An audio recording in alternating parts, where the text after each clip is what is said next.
Alright, welcome back everyone. And here we go with today's session. Okay, so last session, let's jump right into it.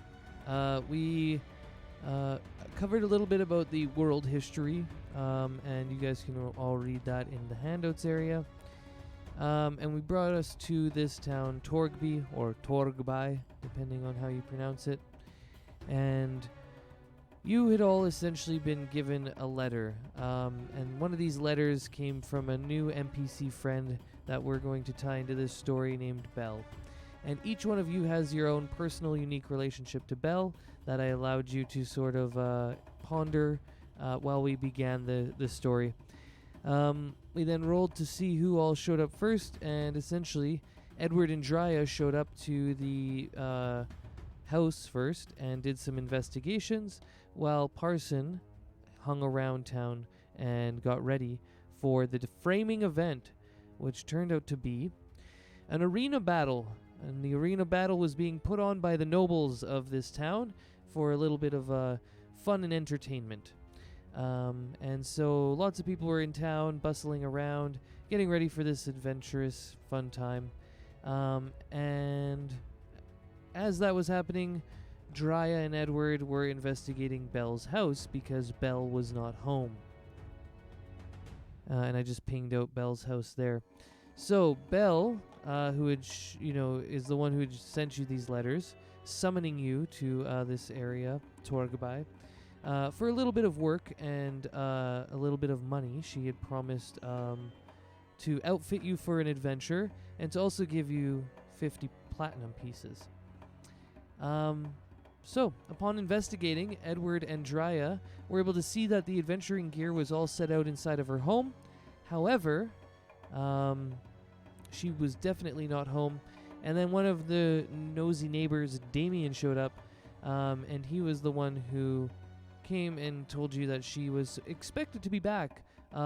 She had gone on a small adventure to the Asgard Peaks, and then he said that she had said she would be back in time for this adventure, but she hadn't returned, and he thought that was kind of mysterious.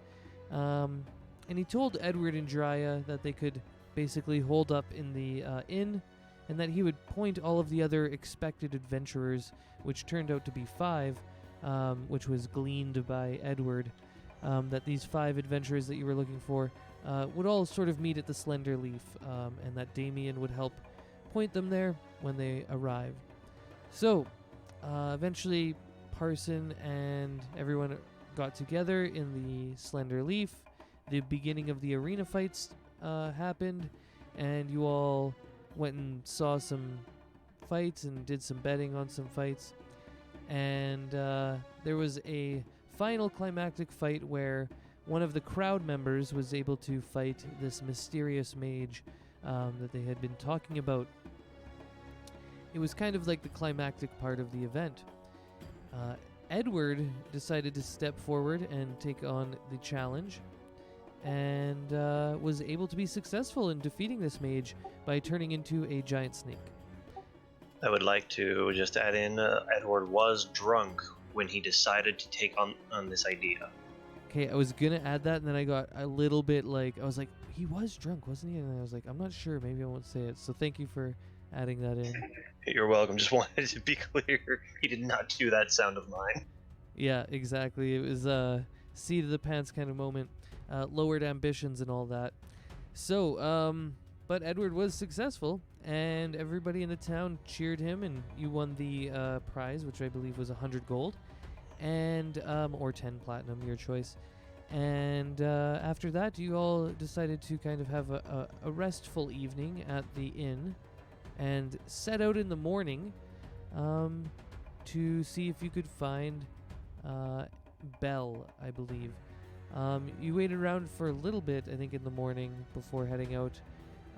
But that's kind of where we left off. We had you all heading to the south gate, essentially, where you are all now. And you ended up seeing, who for now we'll just say Hugo there, one of the elves, a high elf, it looks like, and he's holding this kind of same letter that you all got that was summoning you here from Belle. It's got this purple wax on it, and you can see her seal, which is very ornate and very recognizable. And you can tell that he is probably one of these adventurers because nobody else would have that kind of a unique letter, and you all specifically have one. Yeah, and so I was thinking we could pick up there with the session. But before we do, we'll go into like questions, and if anybody wants to recap other parts of the session, feel free. How's about the fact that the mage that Edward beat in the arena decided to come back with a friend for some revenge?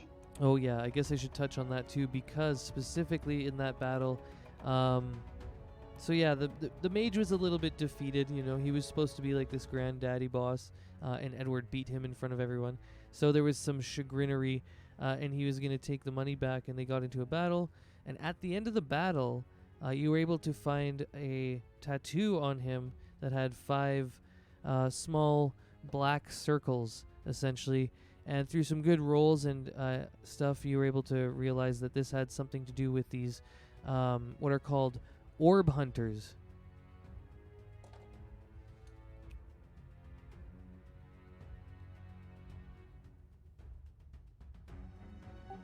Yeah, so just looking at some stuff here. They were also called the Wilo Faraday, and I've got some messages from Toki here, so one sec. She says she's awake, I slept in, setting a freaking alarm. Frick, I'll be on in a few. Okay. Oh, so I was right when she said I thought she might be Sleeping. Sleeping, yeah. Napping. Okay. I've done that before, I'm Hello? not gonna lie. Oh, goodbye instead of hello. That was a great. It was like het and then gone. Well, that's Tolan.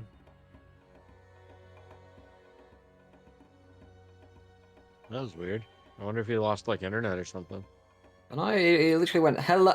I don't even think got to lo. He just went hello. And then gone.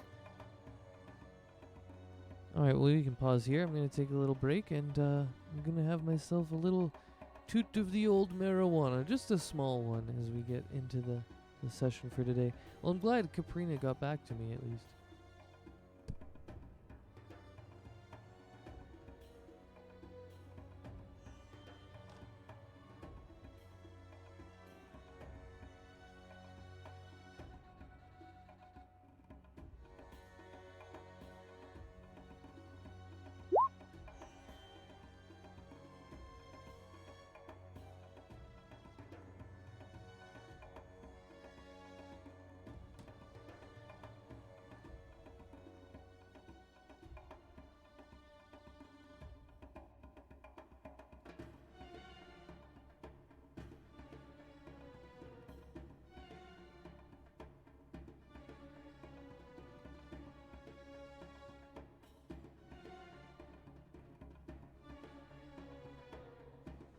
Well, it's like I always say at the beginning of a campaign, it always gets a little bit easier as you go along, and it gets more, smoothed out every session you do, so.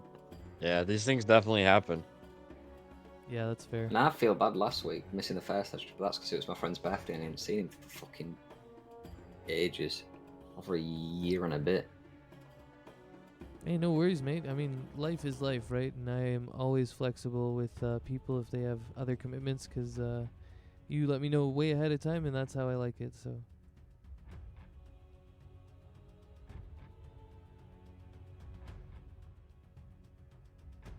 I just looked at the chat and saw the IT crowd reference.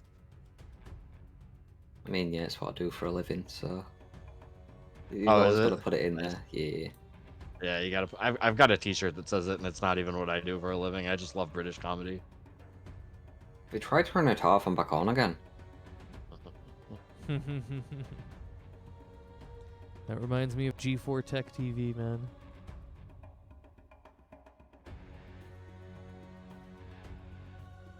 I used to have that show, IP Crowd. It was great. Yeah.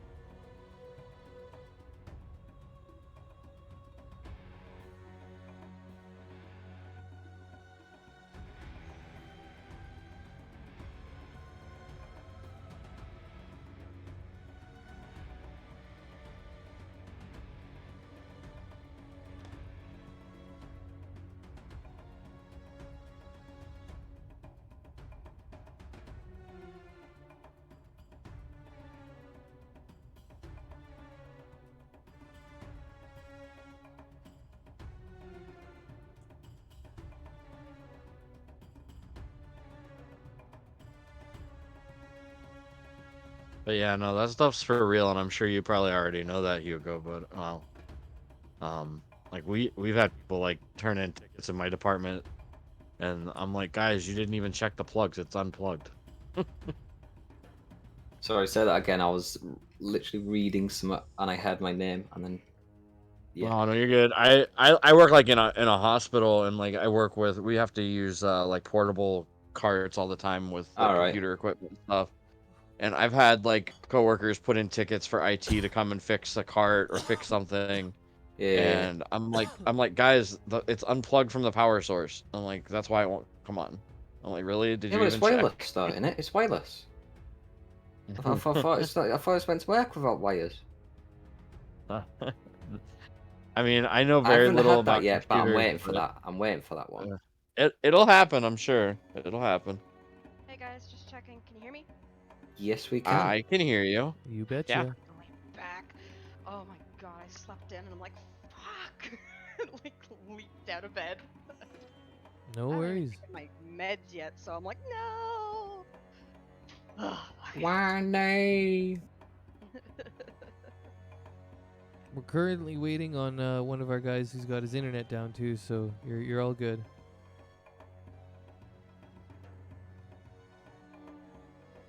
3 days, so I'm good. Ready for this 12-hour shift tonight. I got this. I got my hour and a half. I'm good. I am set. Xena. Crazy dog. Alright. Cup.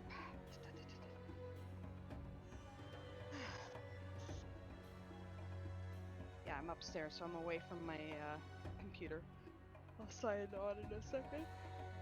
Just figured I'd get my mic and stuff set up first so I can hear what was going on. All right, well, perfect. You're not missing much, so take your time. I was just about to do the recap, so I'll probably just recap the recap a little bit more, and then we'll jump right into it. Oh shit! I gotta make you a token too.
There we go.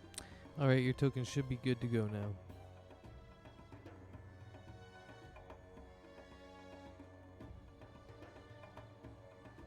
I don't think we'll be getting Edward back anytime soon. He says his whole neighborhood's out. I don't know if you saw that. Oh no, I was just jumping back because I was working on that. So back at computer to see any sign. No way. That's a rough go. Yeah, that's no fun.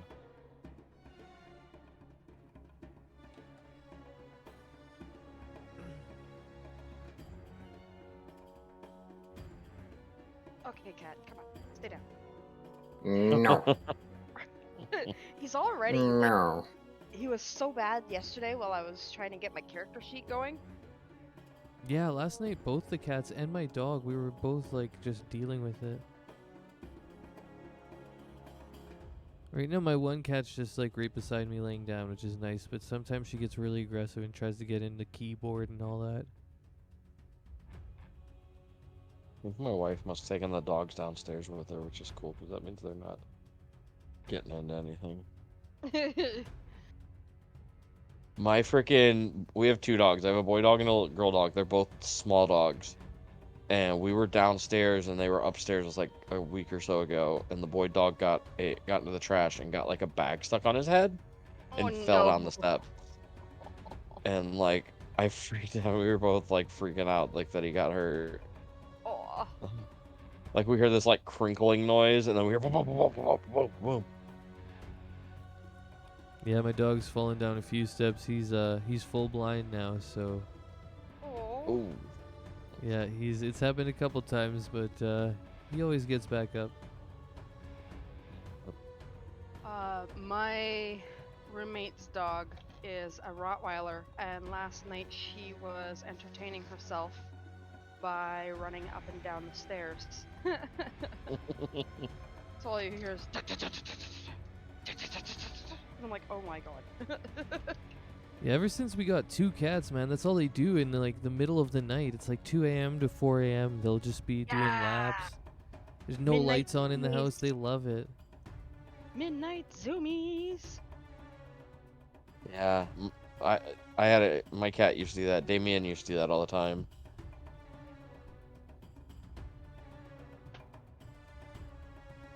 Yeah,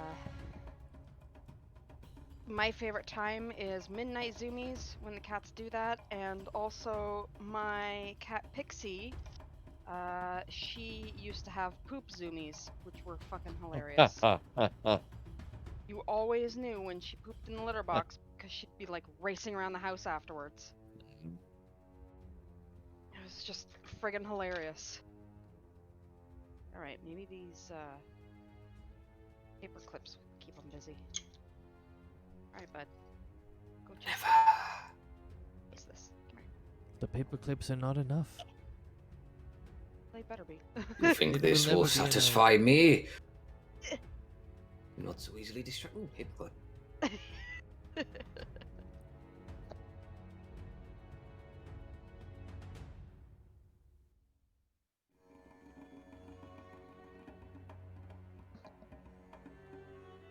All right, well, I think we'll keep pushing on. It sounds like Tolan's okay with that.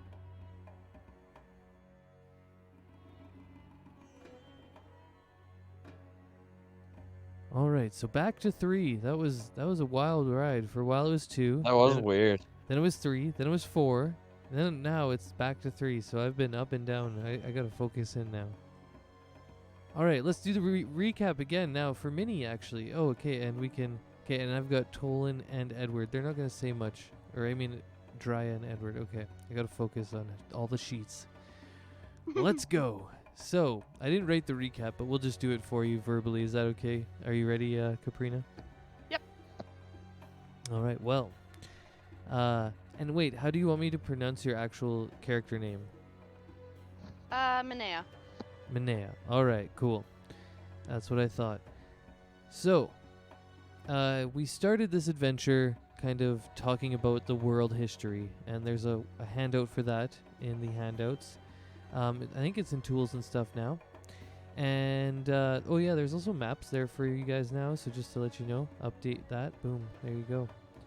So we talked about the world history to set the setting and time. This is, happening for your own knowledge in the same world that Champions of Javrock happened in, just thousands of years before, during the actual Rage of Dragons, the time when all of the forces of the world were rising up and trying to fight off the rest of the dragons, essentially.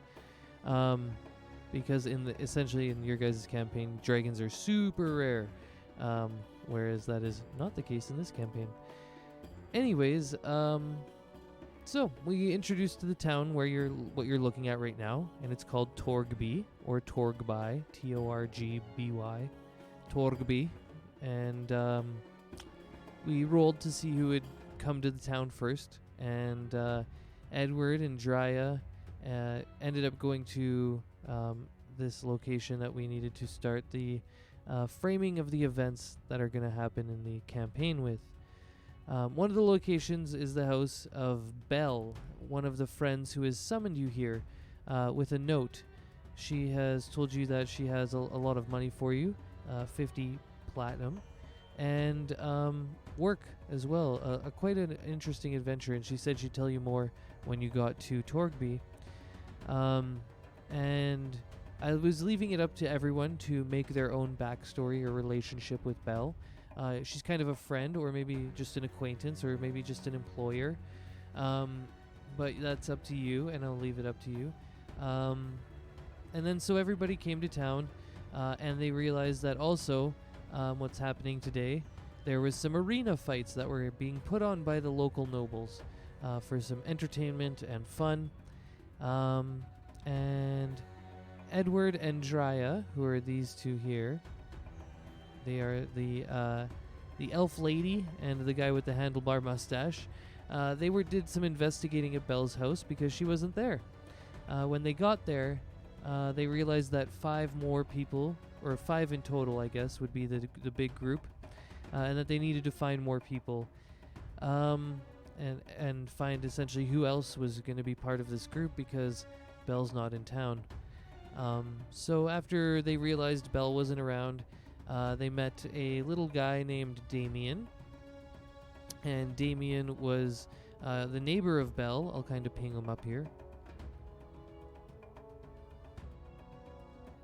And he was telling you that she had gone to Asgard Peaks to do a little adventure. She had expected to be back before you guys all arrived. However, she hasn't returned. And he said that was pretty precarious, or peculiar, pardon me, because normally she's really on time with everything, and she's, a very detail-oriented person. So he said that you could all stay at the Slender Leaf, which is the inn and kind of bar around town, and that he would send all the adventurers there. So eventually they all gathered at the inn. And they all met. Parson, Edward, and Drya were all at the inn, and they eventually had some drinks and went to the arena fights, where they watched some entertaining fights, and Edward got involved with one of the climactic events where one of the crowd would fight a mage, and it seemed that magic was a little bit rare in this setting, and quite wondrous to most of the people there. And Edward was able to beat the mage, actually, and kind of make him look like a fool a bit. And so he won some gold, and after that they were going to go to bed, but they were... they all went to bed. Actually, yeah, you guys got your long rest. And then there was a battle. The mage came back the very next day, and he wanted his gold back. He thought he'd been kind of wrongfully beaten.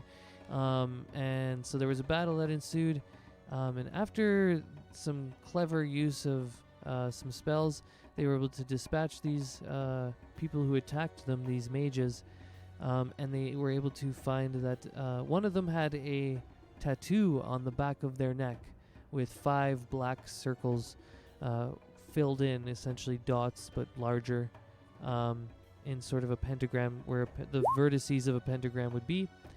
And they connected those to be to the Orb Hunters, a group of people who seek old dragon-related relics and artifacts.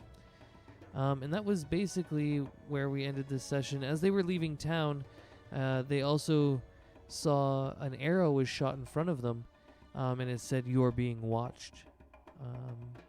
Yeah. You want to add anything to that, Parson? Oh, just what I threw in the chat. I had forgotten that he waited so long to get a room that the only thing left was the honeymoon suite. So he got the fancy room with the hot tub.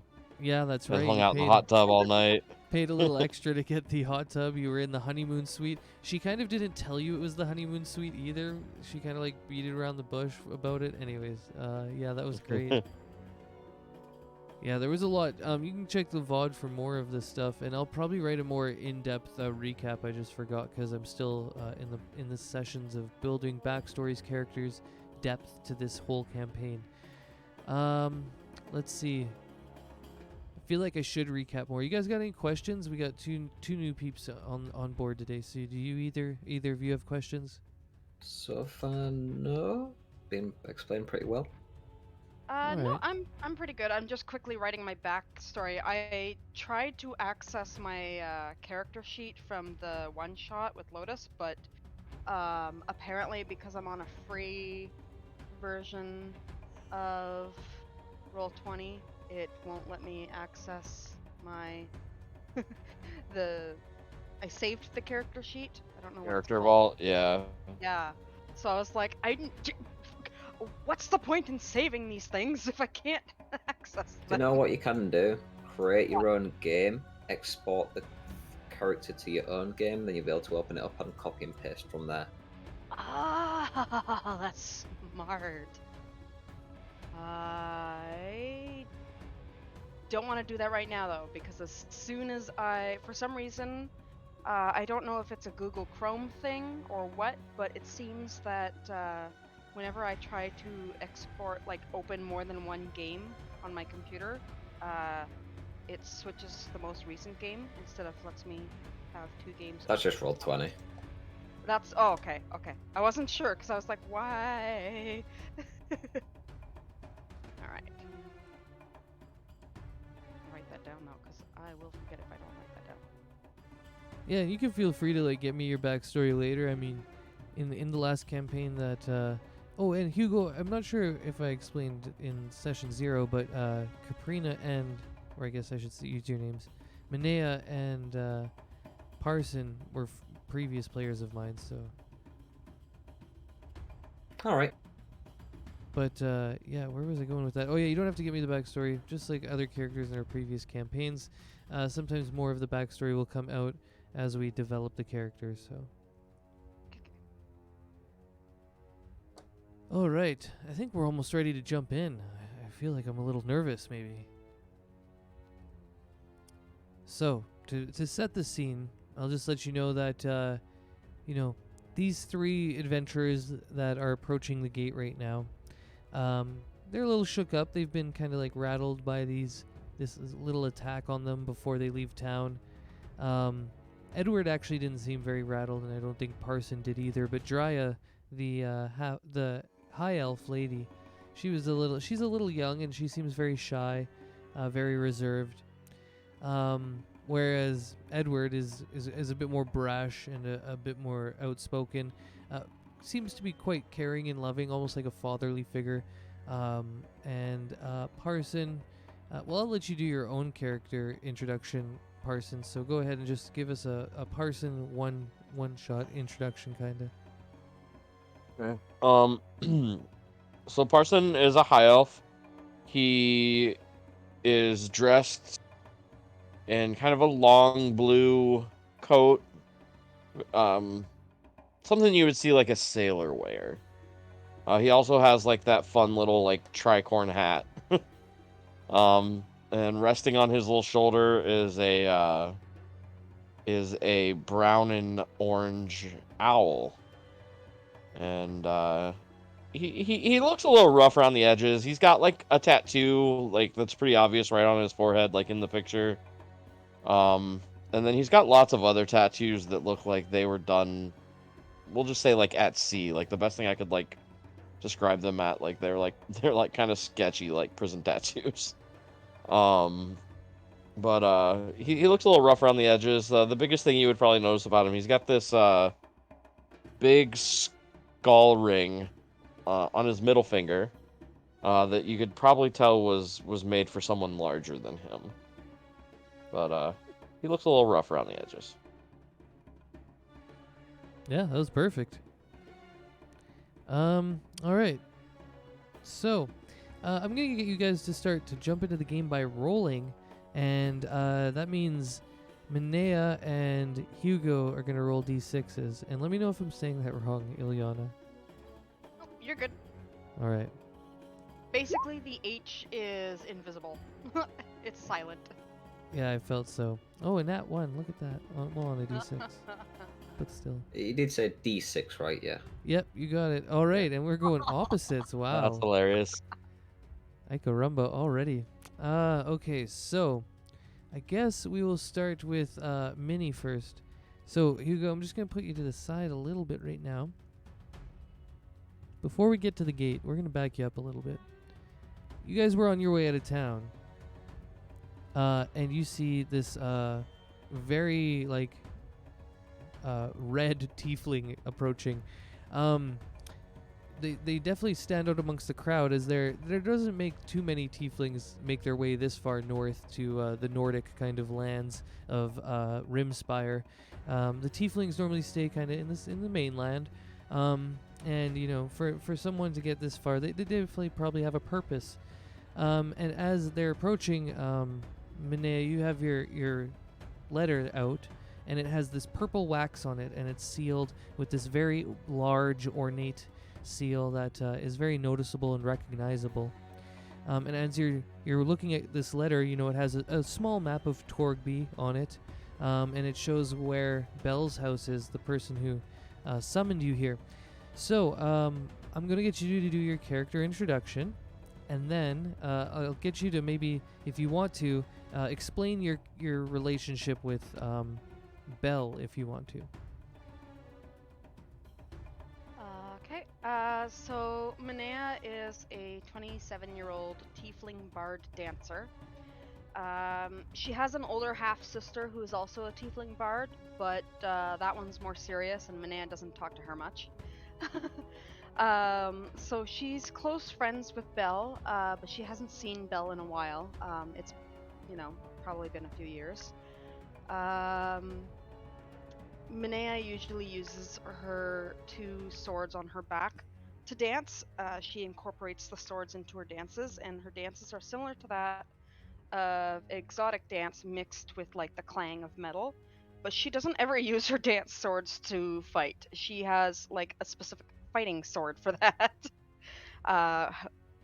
Otherwise, she's just kind of like a huge flirt. She often uses it as an advantage to what she needs. It has gotten her in trouble lately, but she's usually able to charm her way out of a mess. Wonderful. That was really good. All right, let me see here. Okay, so we're going to jump into it. You see this group of people approaching you, and the group, you all know, I guess it's just you and me, Parson, in the group right now. Yeah, you see two high elves on either side of this man with this handlebar mustache. He's kind of striding confidently. It looks like he's holding an arrow and a note that they've just they've just gotten, essentially, and he's kind of putting it away into his backpack. And yeah, the two tall, strident young elves looking on either side of him. He kind of notices you, and he looks from between his little monocle, or I guess those are spectacles, his little spectacles, and he kind of looks between his eyes and he says, "Oh, how you doing, miss? Looks like you're probably here for Belle, aren't you?" Minea smiles and she goes, "Yeah, how'd you know?" "Oh, I can tell by the seal you have on that letter there, the purple wax and the ornate seal." And she looks down. She's like, "Oh, this? Oh, yeah, she gave it to me. Oh, I kind of was hoping I was special in that, but that's all good. you guys here to? Do you guys know Belle too? Oh, yes, we do, actually. Well, let's have some introductions here. Mr. Parson, how about you introduce yourself? How you doing there, ma'am? My name's Parson, as he said. I'm here because I'm looking for some work. I was promised some work from Miss Bell, and appears she's not here in town. But what was your name again? I'm sorry. Oh, it's Manea. She's not in town? Oh, yeah. Sorry, Edward. Didn't mean to cut you off there or overstep. Not whatever. Yeah, we went up to her house. She's not there. The little guy said she's in the mountains. So we were going to the mountains to find her. Yes, we are going to Asgard's Peak. And yes, my name is Edward, and this is Drya. And you can see this very shy young elf lady kind of looks towards you with doe eyes, and she's like, "Hi, my name is Drya."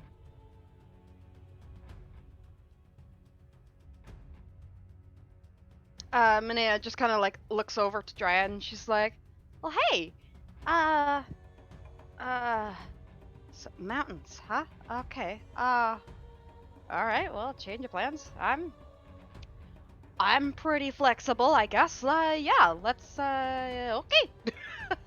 And she just kind of laughs and she's like, "You guys don't look like you're prepared for mountain climbing."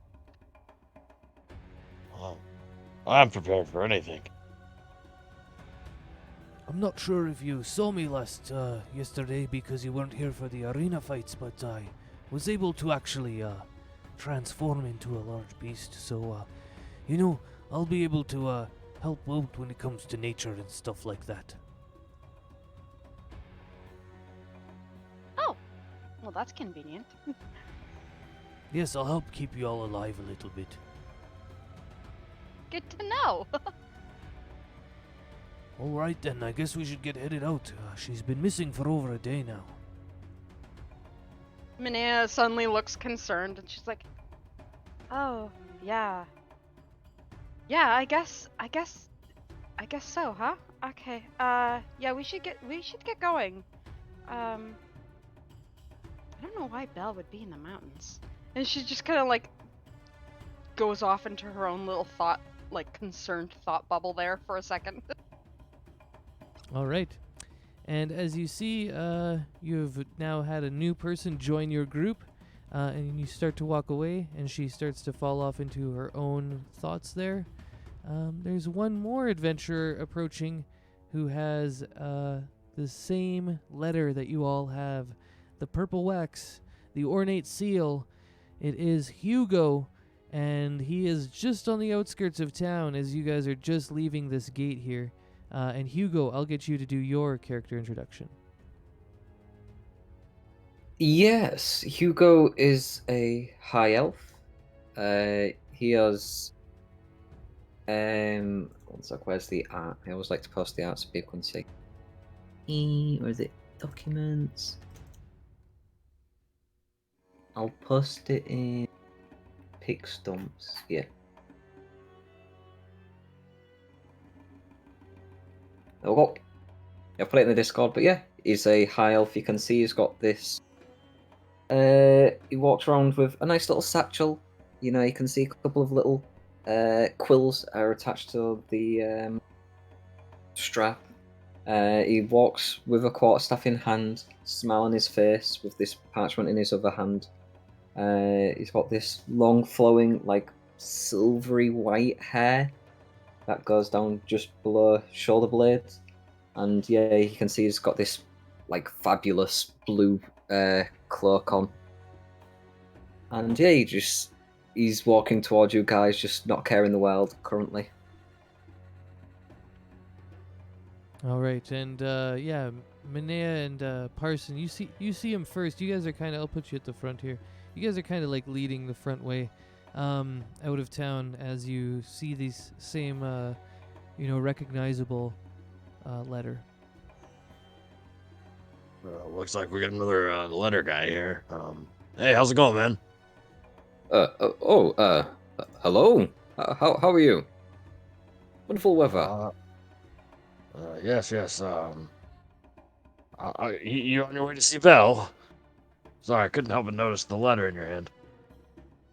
And you seem like instinctively like kind of put it under his cloak. Yeah, maybe. Why? You know her? Yeah, actually, all of us here do. We all received letters real similar to that one, I'm sure.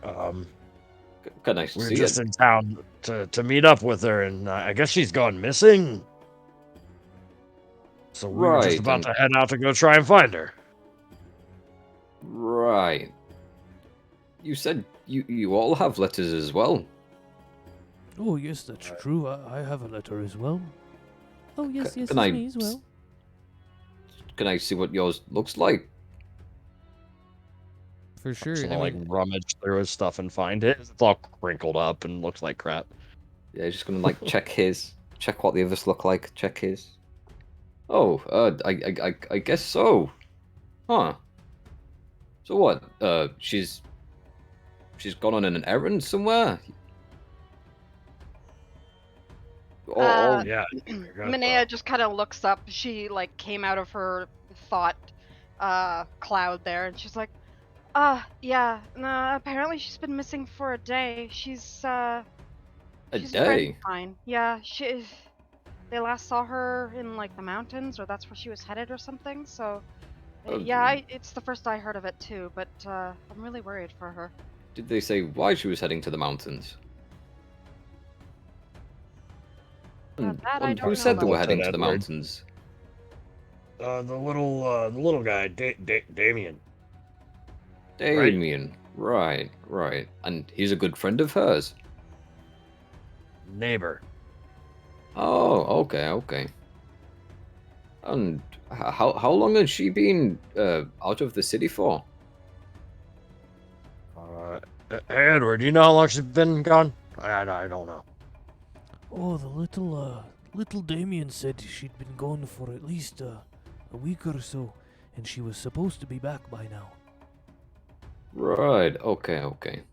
But still no idea why she went out into the mountains.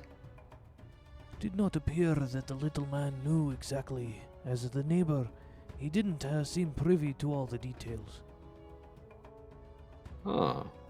I wonder if he saw anyone like meet up with her before she went to the mountains. That way we might be able to know, but I guess you're what, heading out now anyway? That was the idea, I guess, but we could stick around if any of you would like to go to the marketplace and you need to prepare for such an adventure. I don't know what I need, and I think I'm okay. I think. Why? What are you taking with you? Well, I don't take very much. I have this herbalist kit. Helps me find food sometimes, and usually nature has a way of helping me. All right. But how about yourself, Miss Minea?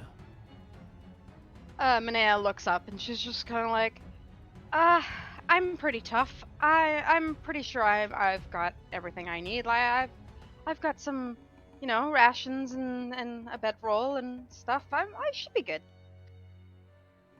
All right then. As long as we can all stay warm and make a little fire, I think we'll be fine.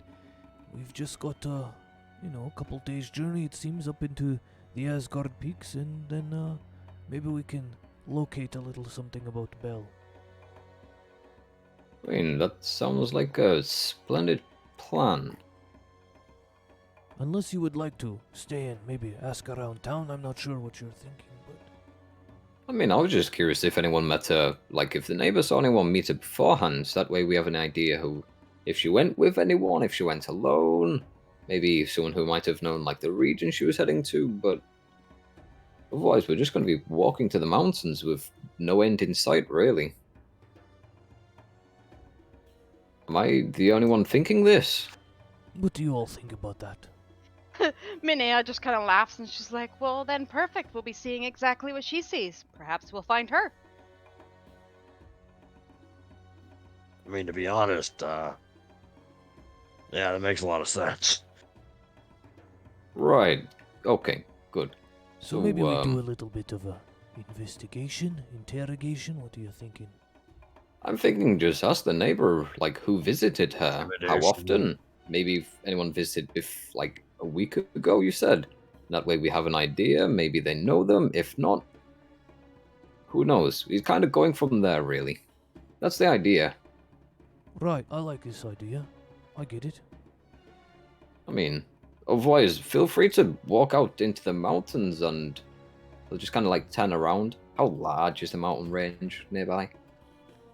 You can see it off in the distance, and there's you can actually see the peaks of the mountains, and there's 3 kind of large peaks that go above the cloud line, and above the cloud line they disappear, and around the peaks, each of them, they have their own swirling kind of whirlpools and eddies of clouds that move between them, and as you look up, you can see it's almost like they have their own weather systems, it looks like, because of the way the clouds get sucked in and pushed back out above the rest of the mountain range. I mean, I don't know about you, but that's a whole far away business and a very large area that I wouldn't want to search for one person. Without having an idea of maybe which peak to head to, or the general direction, or like, yeah. Yeah, I honestly thought we had better directions than that. My bad. Yeah, and I mean, hey, it's nothing to be sorry about. I mean, hey, who knows? Information's just kind of what I like. I like to be informed. Have all the cards on the table, is what I think I've heard a gambling man say. Albeit I did lose a lot of money to him. Anyway. Minea laughs at that. She's like, oh, that's some interesting advice then. Yeah. Right, so, do you want to lead the way to this neighbor? You said small man, right? Yeah, I think he's like a gnome. Right, oh, okay. Yeah, I mean, lead the way, I guess. Yeah, sure. I mean, I can do that. I have no idea where this place is at, so yeah, I'm at your mercy. Alright, I'm gonna take you guys there. Let's say you guys travel through the town. What was that, person? So when he said I'm at your mercy, well, I don't know if you'd really want that, but okay. Alright, so just to clarify, this estate here that has this glowing woman on it, that's Belle's estate. It's a very nice estate. It's surrounded by beautiful, trees and a small forest. And this is Damien's house over here. He pointed it out. It's kind of like he can see. He's like the nosy neighbor, right? And he can see everything kind of over on her estate. Anyways, so you guys get to his place. I'm just gonna drag you back there. I'm just gonna like walk up, knock on the door. All right, he comes out, cracks the door open. He's like, "Oh, what do you want? Oh, hello there, good sir. How are you doing?" Group. Oh, I'm wonderful. It seems you're doing very well too. You've all gotten together. Yeah, I've found these people leaving, but they didn't know where they were going. So I was wondering if you could help us. Actually, they said you were great help previously. Oh yes. Belle, when I talked to her last, I said maybe I should water your petunias before you leave, and when you're gone, she said, "Oh, I'll be only gone a week. It'll be fine. The rain will take care of it." But she's been gone so long now. Anyways, she said she was going to Asgard's Peaks. Oh, Asgard's Peaks was that? Oh, was she going alone or with people? Oh, she didn't say, actually. She left alone, though. Maybe she was meeting someone up there. I'm not exactly sure. And did she say why she was heading there? Had she found a revelation or just wanted a stroll? Oh, knowing Belle, she was after something. She's a very smart and driven young woman, just like many of you might be. Okay, and did you notice she was, like, being met frequently by anyone as of late, or... Oh, no, I didn't really notice anybody coming around the house. It did Alright, seem, though, alright. she was getting ready for a pretty long adventure, so I guess, she must have been looking for something, something was up there drawing her. Oh, just stocked up on, like, food and whatnot. Okay, good to know, good to know. I mean, Hugo will just kind of look around. Does anyone know how long it'll take to get to this Asgard's peak? He'll kind of think to himself as well.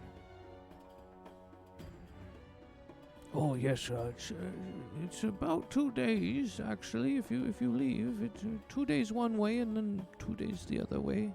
All right. Well, that's good to know. I'll need to get some more food, I think. Oh yes, you don't want to be trying to do hunting up there. You know, there's lots of large beasts. It's a very primal kind of place. Oh, thanks for the heads up. Good to know. Good to know. So, primal beasts, 2-day journey, right? I appreciate it. I'm sure she wouldn't mind if you took care of the petunias. I mean, it'd be like a good surprise for her when she gets back. Oh, you know what? I already did it. I just figured it would be good anyway. He kind of chuckles. See, to you're a himself. smart man. You're a smart man. He'll kind of like try and pat him on the shoulder. Yes, well, I can't have her place bringing down the property values, you know. Gave the petunias a strike Right. to myself the other day. You did what? No, what? Nothing. Sorry. Oh, I think I know what you're talking about. Don't let me catch you doing it over there. So, thanks for that information, kind sir. You've actually made sure we're going in the right direction. I appreciate it. You have the good rest of your day, okay? Yes, for sure. And you know what? I did that thing. I reported it as a missing person. So hopefully you can get some help from the authorities maybe too if you want to ask there, or I'm not sure, but I did make Oh. a little report. Oh, I wonder if they'll have some more information or like a little prize, I guess. Yeah, I appreciate it. Appreciate it.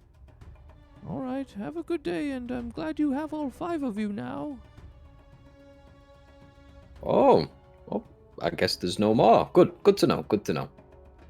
Oh yes, there was when we looked through the window we could tell there was only going to be 5 of us in this group. Bell only set out enough adventuring group gear for all of us, so it seems that this would be all of us. All right, good to know. Good to know. Well, looks like we need to go see the local constabulary. Fuck, I fucked up that word so badly. Constabulary. Yeah, there we go. I knew what you were going for. It's hard saying these words in common. Sounds so much better in Elvish. Right? Everything's better in Elvish. All right, you all have a good day. And he closes his door. Well, so what do you guys say? Go see the locals. Go see what the deal is with this missing persons report. I mean, Yeah, sure. I mean, that sounds like a good idea. We should probably go shopping too. Yeah, that's a good idea. Well, do you want to all go together, or do you want to kind of like, do your own thing for a little bit? So I want to find out what's with this missing persons report, personally. See if they have any idea of, what to expect, where they might have headed.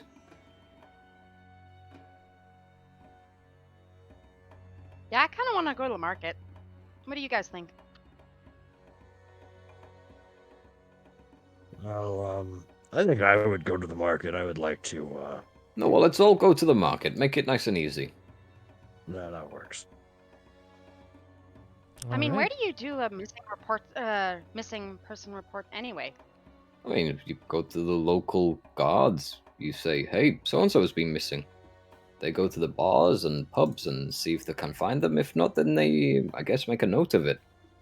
That's fair, but then that sounds like there might be some guards near the marketplace anyway, right?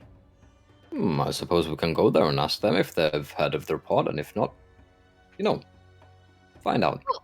2 for 1. Awesome. Let's go. All right. You guys go to the center of town, where a lot of the large markets are. You can see there's a small magic shop. You see people selling clothes, adventuring gear and items. You also see people selling regular common items. Things like maybe disguise kits and those kinds of things, instruments, that kind of stuff. But what are you looking for at the market? Food. I want some rations. All right. I'll get some nice cured meats. Some bread Sounds and good. cheese. Okay. I'll say there's like a small dragonborn merchant out on the side, and he's cutting up things. He's like a half butcher, half delicatessen. And yeah, he's got deli meats and cheese and breads and all sorts of smoked meats. And when he comes up, you can hear him yelling Draconic in the back to some other people, and then he sees you and he says, "All right, what do you want?" And it seems for what you want, it'll probably be, a couple gold. So what exactly do you want to get here? How many rations of what? A week's worth, and then I want some snacky food. All right, sounds good. So I'll say you get 7 portions of some dried roth meat, ROTHE, and you get some elven cheese, and then you also get some crackers, and you can say we'll go 7 days for all of those, for just 2 gold. It seems food here is pretty cheap. You can tell that on the way walking to Torgby too, it's a very agrarian society outside of these walls of this small city town. Oh, thank you, kind sir. Looks very delicious. Yeah, that's how I stay in business out here. Oh, I appreciate it. Is this I heard someone say something about primal beasts up near the mountain ranges. Is this what this is, or? Oh no, this is the kind of stuff those primal beasts would hunt, kill, and eat. This is more like prey to them. It comes from a sort of like a cow type creature, a little bit more easy to, domesticate, get some, milk from it, some fur from it, some, all those kind of things. Oh, very nice, very useful. Have you ever tried that primal meat stuff? That the thing that eats this? I've had some giant creatures before. I had a giant spider that I ate once. It was pretty stringy and gross, actually. Some people say they like it, but it wasn't really for me. Imagine it'd be all hairy as well. So bristly. you got this hairy carapace, and you got to crack it open, and they're like, Right. "Oh, put all this garlic butter on it." Well, everything tastes good with garlic butter on it, and it's so much work. I don't know. I don't really like that. So, Harry, this jerky, just pop it in your mouth, and it's good to go. Minea just kind of puts a finger up like she wants to speak, and she's like, did you burn the hair off? You're supposed to burn the hair off.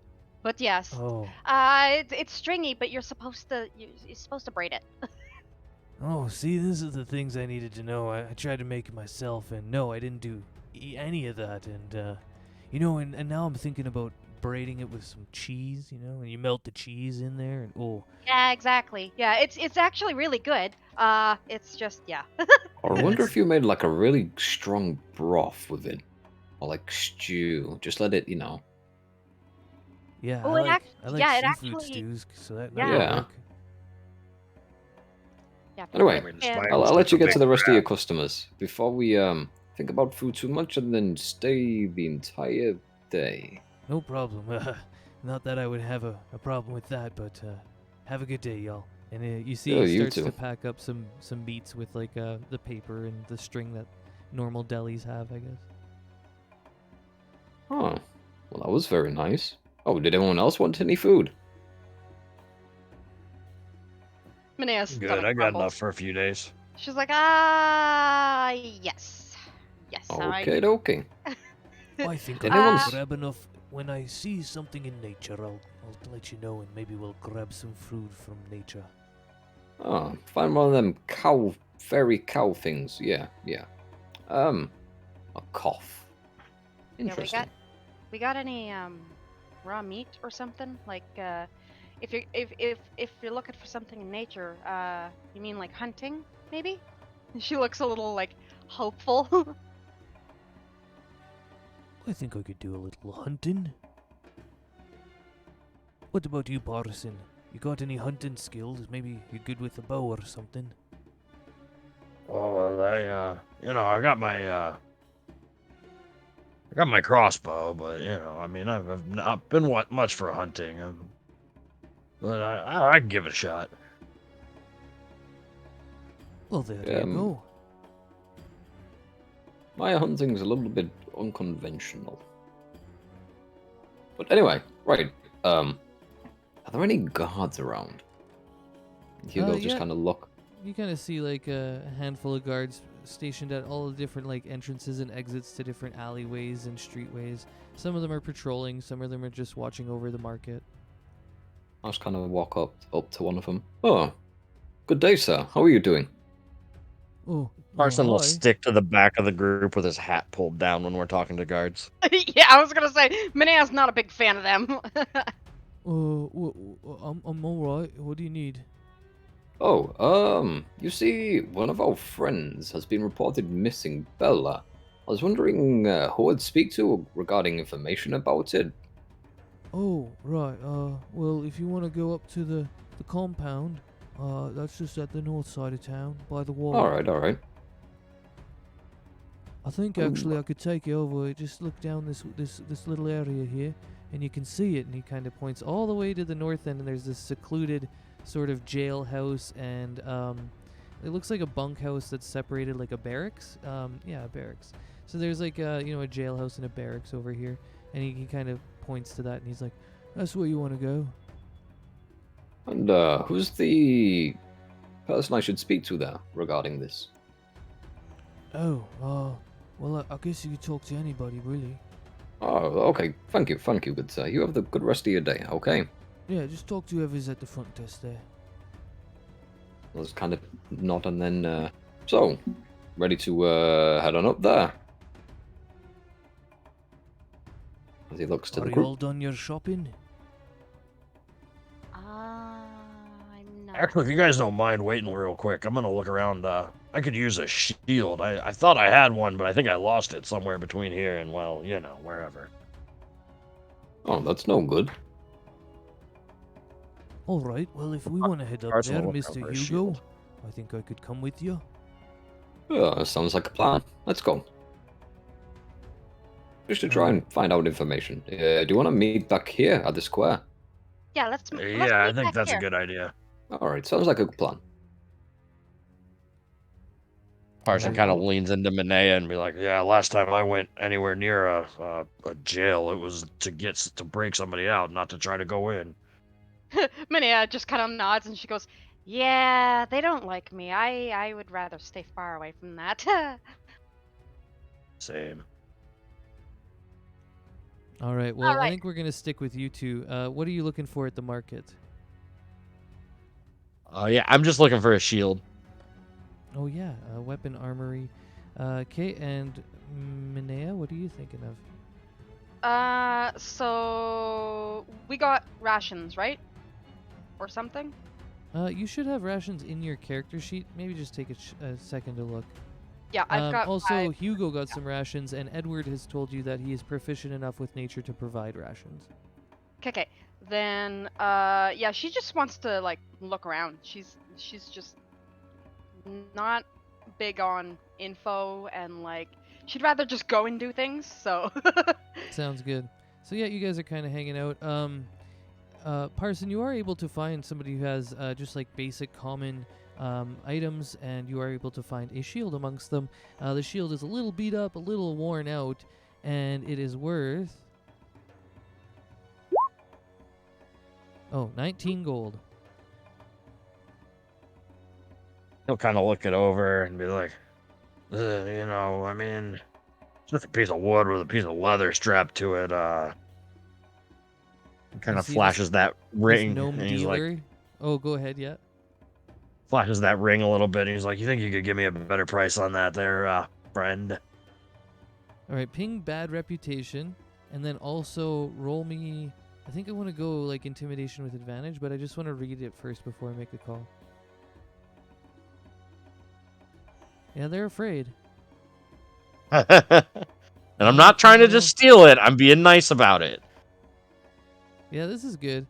Okay, so go ahead and roll me intimidation with advantage. All right, 14. So he goes, oh, right, yeah. It's just maybe just 5 gold then. Yeah, that sounds good. And he'll slap down 7 and be like, yeah, have a good one. You see the guy like visibly like stop being tense. His shoulders slump. He like breathes a sigh of relief and wipes his brow a little bit as he takes the gold and kind of looks around as you leave. So before we leave though, Minea's gonna like watch this whole thing, and then she's gonna go up to the she's gonna go up to the counter and be like, "Hi," and just like flash a flashy happy grin there.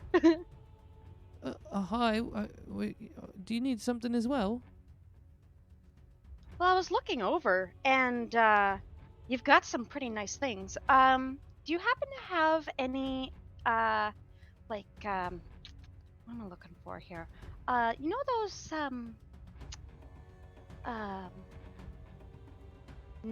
like the thing with the polishing block thing. You know, the sharpen things. Oh, yeah, the sharpener. Yeah, you need to sharpen a weapon. Yeah. Oh, let me look through my bag here. And he kind of like digs around and looks in his bag, and he comes out with this like little block of sharpening stone. He's like, "Is this what you're looking for?" Yeah, that's exactly it. Oh, that's so awesome. Yeah. So it's just 5 gold. Kind of like asks it as a question. She just kind of like looks up and she's like, I can give you 3 and maybe a little glimpse of my cleavage. And she like smirks. His eyes kind of go wide, and he like looks around. He's like, deal. And he like slaps it down, and he like kind of looks expectantly. Yeah, so she like pushes up her boobs and like brings it down a bit and smirks, and she's like, deal's a deal. Oh, it's the best action I've gotten in a few years. She's like, me too. So she's like, oh, awesome, thank you. If I need to get any armor later, I come here, right? Yeah, you can come here. I mean, I've not got the best stuff, but I've got basically everything you'd want. You know, just for like the basics. Perfect. And she's like looking around, and she looks up at her friend Parson, and she's like, got anything special for this guy? For that guy, I mean, he just got something a little special, I think. Anything extra special? And she like gives him a wink. I think you could roll me a persuasion with well, I was gonna say disadvantage because he's been getting swindled, but you come back with the honey, not the intimidation, so it's not quite on the same line. I just say roll it a straight roll. Roll me a straight persuasion. Unfortunately, he's like, I've got to run a business, I'm sorry, but if you ever want to get a drink or something, I mean, I usually close up shop around sundown. Sundown? Okay, sounds good. I have to go and find my friend Belle. You don't happen to know her, do you? Oh, no, I haven't heard of that person. Oh, that's all good. Yeah, Wait, what do they look like, though? Because, like, nobody really ever tells me their name. Like, what's your name? Oh, mine's Minea. My friend Belle, though, she's, what does Belle look like? There's a little portrait up here. She's got long, pink, braided hair. She's a half-elf. She's tall. She has white skin. She usually carries around a bunch of adventuring gear or books. She usually has. She dresses like a noble because she is a minor noble, so she's always very well dressed. Okay, So, okay, so she's got like long pink hair. She's real tall, very fair. She's an elf, right? Yeah, like a half elf, so elf Yeah, would be she's fine. They half got elf. pointy ears. You know, the pointy ears and stuff. She's actually really hot. You'd know her right away. She kind of looks like a noble. Usually carries around books or stuff. Any idea? None? Actually, I did. She did come by. Yeah, I met her. She bought some of my stuff. She said she was going up to Asgard Peaks. She said she had to fight something up there. Not sure what she was talking about, but she said that my gear was pretty good, but that she was kind of looking for some better stuff. But she ended up buying like a shield and some rope and some other stuff like that. A little dagger. I mean. That's good. That's good. Okay. Thanks. And yeah, when I come back from trying to find her, then yeah, we could go for a beer or something. Sounds good. Right, Well, thank sounds you. good. Okay, yeah. And bring your friend along, hey? Bring this bell person. Yeah. Oh yeah, for sure. And yeah, I'm gonna be bringing Parson too. But you know what? He's kind of a friend, so you know. And she Oh. just kind of like shrugs him off a little bit, but also trying to like not disclude him because she's like, yeah, no, I don't really want to go for drinks with you, but I'll bring friends. He kind of Just like be looks a real little bit upset about it. friendly. Yeah. He's like, oh, all right, yeah, that sounds good. Yeah, awesome. Okay. And then she just kind of like dances away, like hops away kind of thing, like all happy go lucky, and she looks up at Parson and she's like, sorry bud, I tried. Oh, no, it's all good. Yeah, I got what I needed.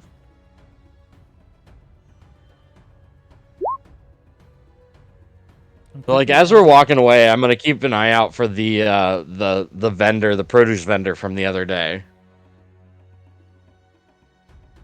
And Oh, when yeah. I see him, I'm stole just the gonna kind of like apple. give, yeah, just gonna kind of give him a little nod with like a little, not like like just like a little like half wave. He kind of like gives you like a smile, but you can tell it's mostly because he's just scared. He's like, This is too easy. So Manea just kind of looks up at him and she's like, so what's your story, pal? Well, short version, traveled with a pretty rough crew. He kind of like thumbs the ring on his middle finger and real rough crew. It works. People are afraid of me now. But you don't have to worry. Oh, I wasn't. I don't know why, but you don't scare me. However, what the heck is that ring there for? Maybe that's why you don't scare me. I don't know what the ring is. Oh well, it's like a big skull ring. He's like, it's obviously way too big for his finger, but he's got like some twine wrapped around it. Yeah, she well, has no idea what it means, so she's just like, yeah, it's a ring. So when my old group broke up, the leader, she kind of took off with all the loot. See, and right before that happened, she gave me her good luck charm, which is this ring, and well, it's come in pretty good handy so far. Nice. I think it's kind of cool that the leader was a female. That's pretty cool. I love it. Yeah.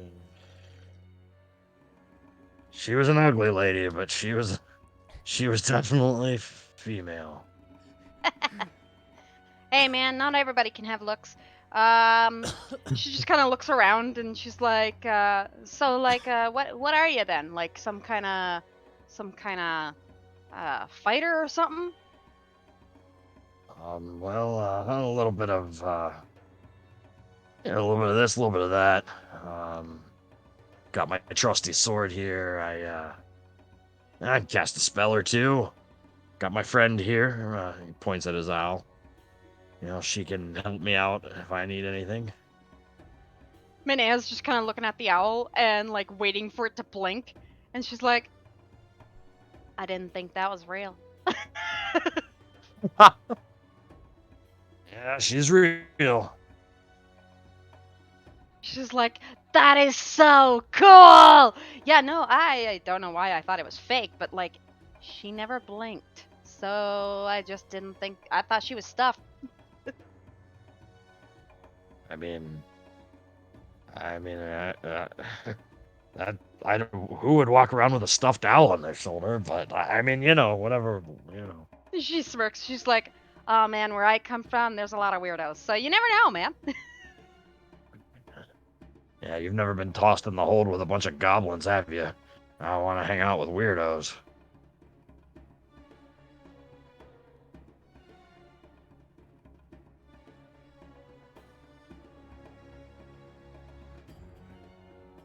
So, hey, Drea, you need anything from the market? Nope. Okay, cool. Yep. And that's how that goes.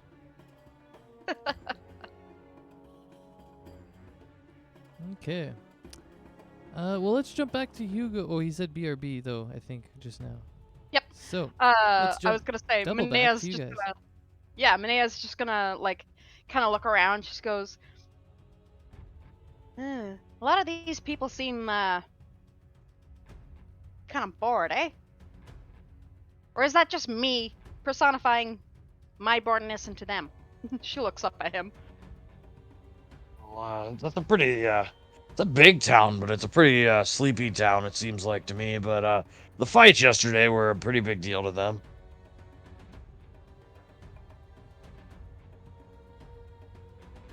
Sorry, I got attacked by a cat. She just kind of goes, huh. You think they got any bards around here that I'd have to worry about? Well, I mean, I was in the tavern last night, and there weren't any bards in there, but there might be other taverns. I don't know.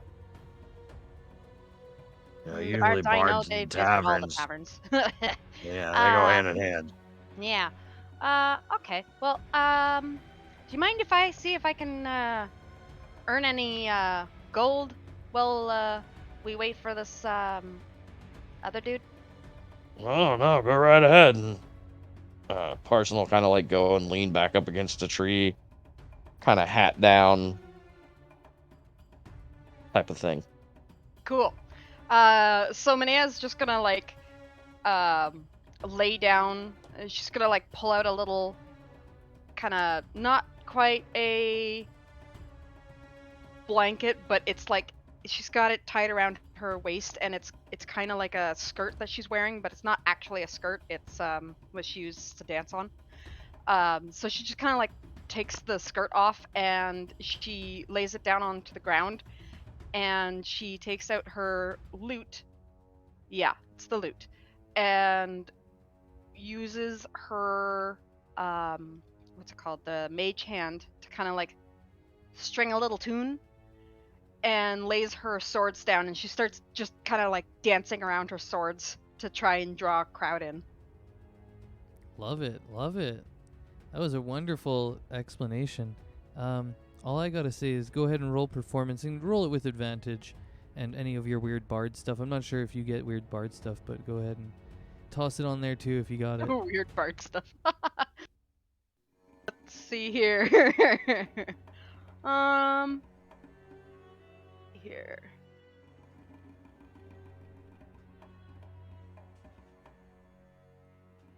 I think you're just proficient in it already, so. Yeah, that's what I'm seeing too. Okay, so 1 second. And it's performance. You betcha, and I'll give you advantage. As you're right, this is a sleepy town. Dang Oh, it. good thing I did. 12. Yeah. You give a good performance. It's not the best performance of your life, and because of the timing of the day and just everything, it doesn't quite line up with, you know, the way it should be, but a lot of people do come around and look, and you're able to get... Now roll me a d20.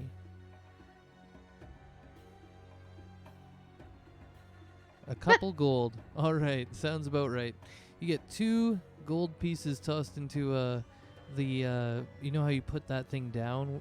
That's where they like toss the gold onto your little I don't know what to call it, like Blanket? a blanket. Yeah, Yeah, exactly. okay. Cool. Yep. And so yeah, they toss some gold onto your blanket, and I think we're gonna pause you guys there because I want to go see what Hugo is up to for investigation wise.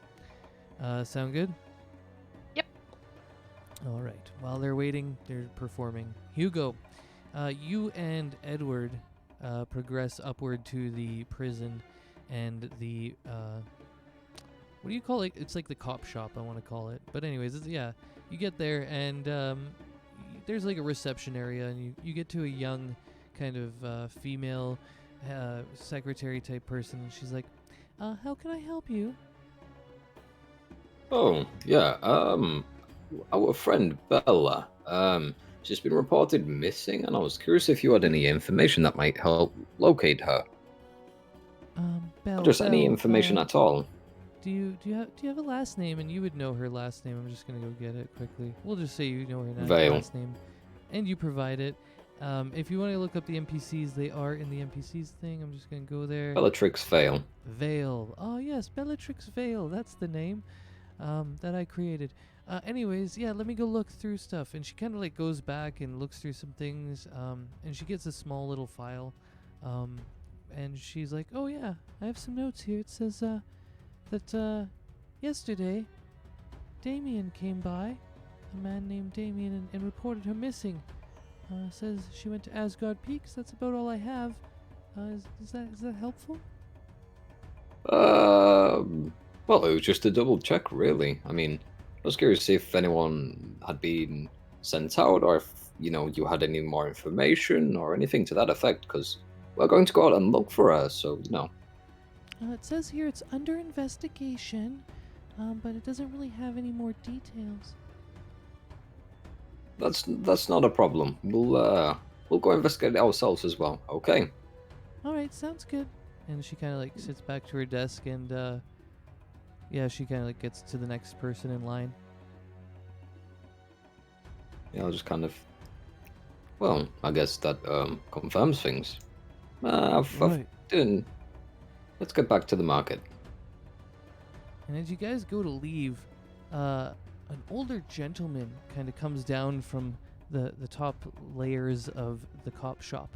And he starts to walk down and he says, "Hey, hold up there. I heard you talking hey. about Belle." And who may you be, good sir? Well, first, my name is Uther Helder, but I got some questions. Do you know anything about where Belle went? And what's your occupation, good sir? Oh, I'm one of the lead investigators. See, I'm trying to figure this whole thing out, and, well, maybe if we can share a little information. I was kind of needing a little bit of help on this one.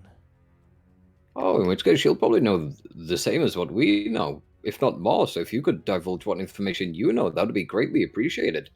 So what do you know about Bella, then? Well, we were able to dig around a little bit, and well, it seems that she was getting into some stuff about magic items and stuff, hanging out with some people who were known to be connected to these Orb Hunters that have been known to be around town. Apparently, they're looking for dragon artifacts or something. That's about all we got right now. But apparently, she was going up there to find something like a key to getting some of these artifacts. I'm not sure what it was. And how is it you came across this information, if you don't mind me asking? We ended up talking to some people who've been, nosy types of neighbors. Just different people at bars and stuff that overhear things. People that kind of probably should have kept their mouths shut, but didn't, because they're worried about her. I mean, yeah. I can't see anyone who would wish to harm her, could you? Well, I don't know. You never know how things are around these days. But, maybe someone did try and harm her up in those mountains. Or maybe she just didn't have the strength to deal with what was up there. I'm not sure. But knowing that she's gone this long is kind of disturbing. So we want to get somebody on it. Well, I mean, if you're confined to the city here, me and some companions are going to head out and attempt to find her. Oh, you're going to go up there? emphasis on the attempt. We're gonna try to make our way there and see what transpires along the way. Right. Well, that's good.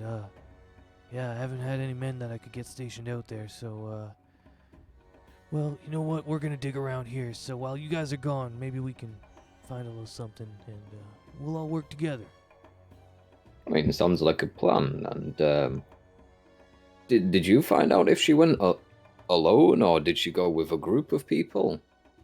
Well, apparently from the neighbor, when we interviewed him, he said that she left alone. Doesn't surprise me. She probably was meeting people up there or something. Or, All right. Belle. Apparently she's pretty powerful, so maybe she thought she could handle her own.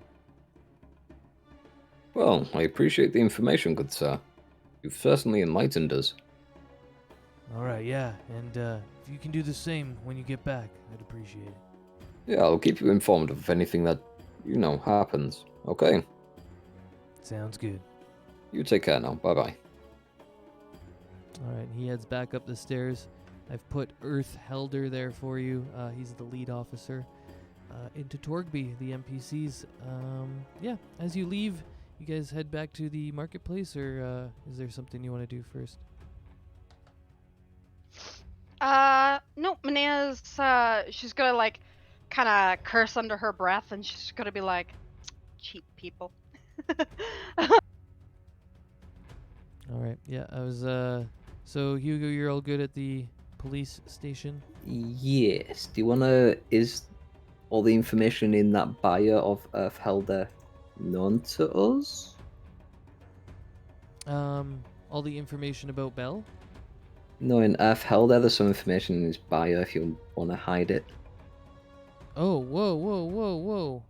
That's in the wrong Yeah. spot. Yeah. Whoa, thank you. Yeah. No worries. I don't Hey, you even know know what's what funny? I wrote for him. He was, oh my god, what? See, this is like, I did this like a really long time ago. Welcome to the beginning of the campaign. Yeah, I was gonna say, my ADHD, it popped up, and I immediately closed it, because I'm like, that's in my way. So, yep. Oh, what? This is actually, you know what? This is all, I think, things you were supposed to be told. He told you that he knows about that she'd been hanging out with the Orb Hunters. So I'll just divulge it a little bit more. Well, no, we'll hold off. If you read it, you read it. If you didn't, it's not a big spoiler, so it doesn't matter. Manea wasn't there anyway, so. Yeah. All right. Just like that, It's gone. just like one small step next. It's like the next step. So, yeah, you guys will find that out really quick. And if you haven't already, just put pieces of this all starting to come together, making sense already. But regardless, you return to the marketplace and you see Manea performing, doing a good job, but not producing a lot of gold onto the blanket, apparently.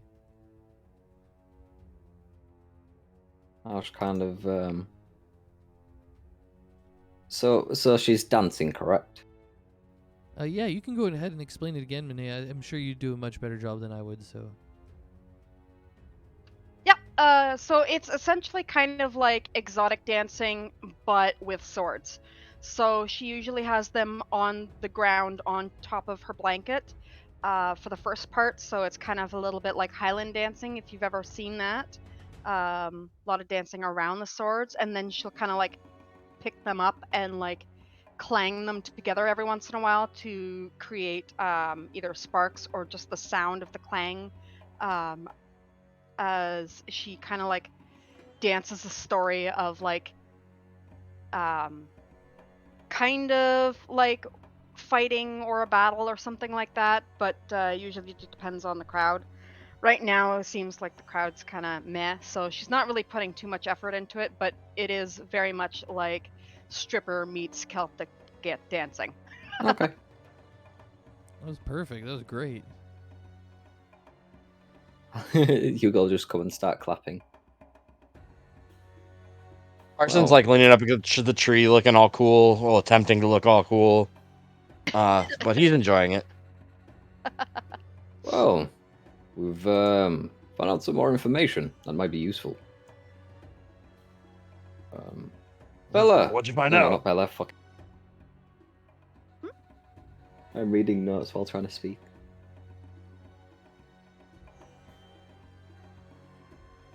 Yeah, Bella apparently was potentially talking to the Orb Hunters. The ones like you hurt or dispatched with. I'm not sure if they're the same people, but she was apparently talking with some Orb Hunters. She went to the peak in order to try and find a key of some sort. Something to do with the artifacts or the orbs they're hunting. Oh, so those guys that we fought just this morning. I'm not sure Right. if it's the same people, but it'd be very coincidental if they weren't.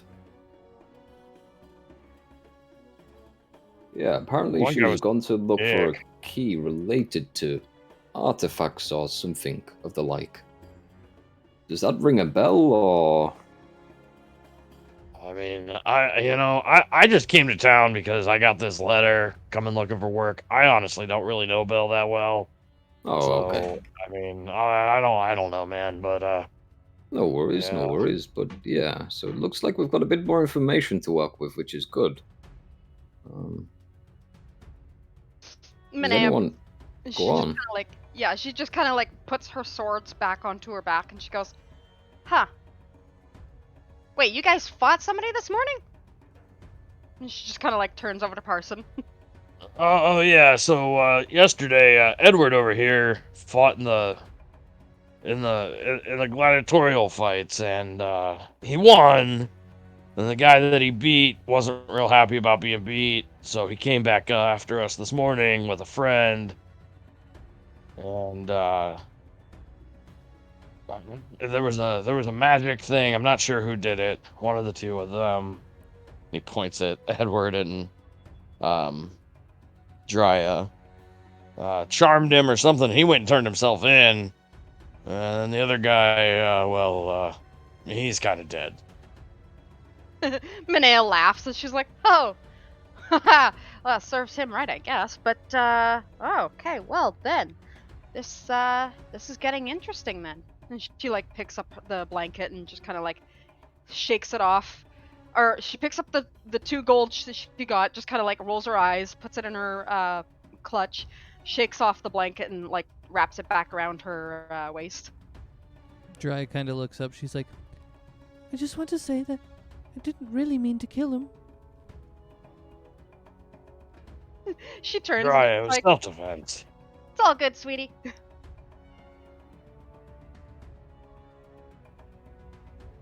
All right, well, are we gonna go try and find Belle? I think I would need all of your help if we are. Yeah, I think I've got everything I need. So, I'm ready to head back out if everyone else is. Oh yeah, I'm ready. Yeah, I'm good. All right, let's do it. All right, then, let's get it going.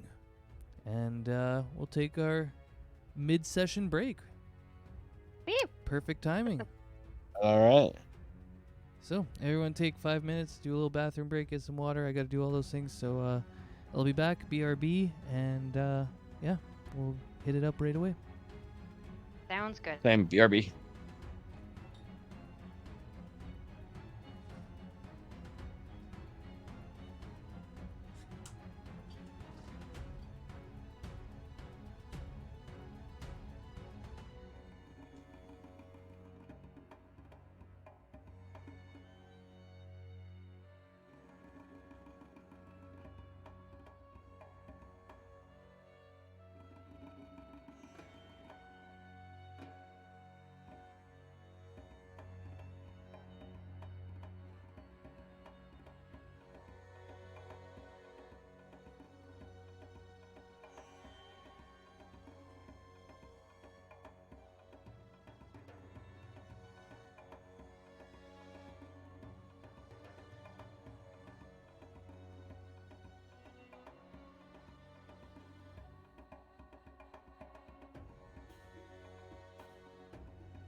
Okay, I'm back. Hello, hello.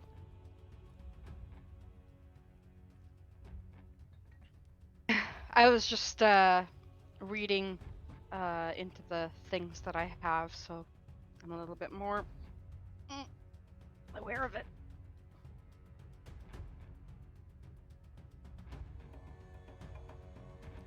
Yeah, that's fair. I figure it's gonna take everybody a little bit of time. Like I said in the first session, it's you know, it's a little bumpy, but as you know, with Champions of Javrock, I think by like even session 2 or 3, we were all pretty smooth with the characters.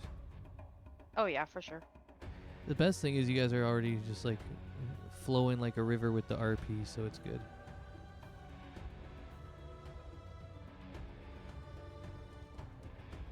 Oh, so one thing that Parson probably would have been doing while Minea was dancing and whatnot, he's gonna cast Prestidigitation on the shield just to clean it up, make it look a little nicer.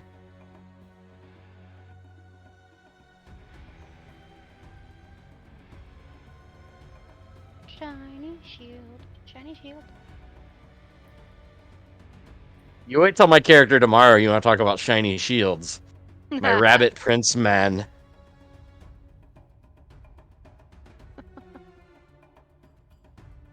He's gonna be fun.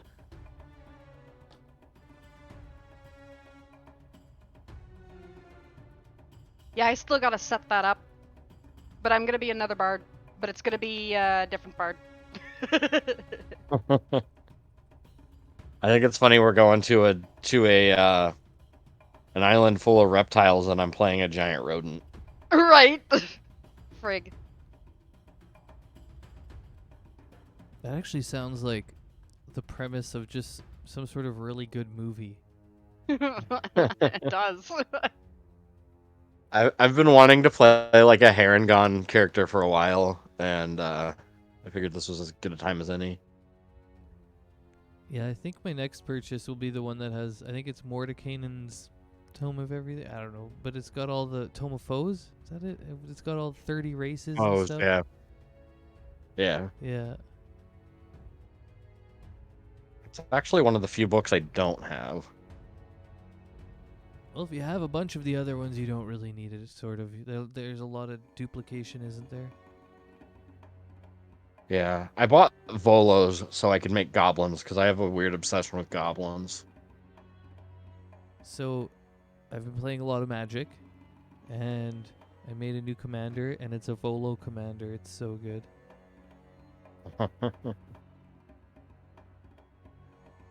Hades, get off the boiler. But it's warm. This is- Mom! He's the friggin' cat that would set himself on fire. Like, I'm so worried about this guy. Frig. Get down.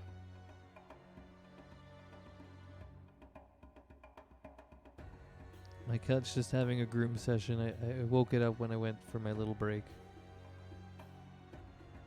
I'm gonna have so many paper clips on the ground. It's the only way to get him off the boiler without getting out of my seat is to just throw paper clips and watch him go after it because it just skidded across the ground. Nice. Springs work really good too. Yeah, I don't know where he keeps hiding those. I was using elastic bands like ponytails for a while, but he's gone through an entire pack of 20 now, and I don't know where they all are hidden, but they're in my room somewhere. Check your shoes. Like any spare shoes that you don't normally wear. My cat used to hide things in my shoes all the time.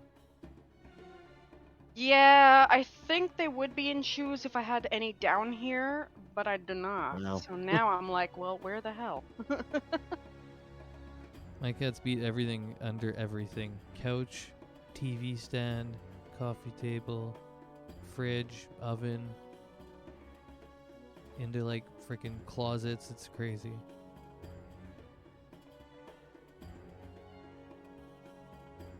Sneaky buggers.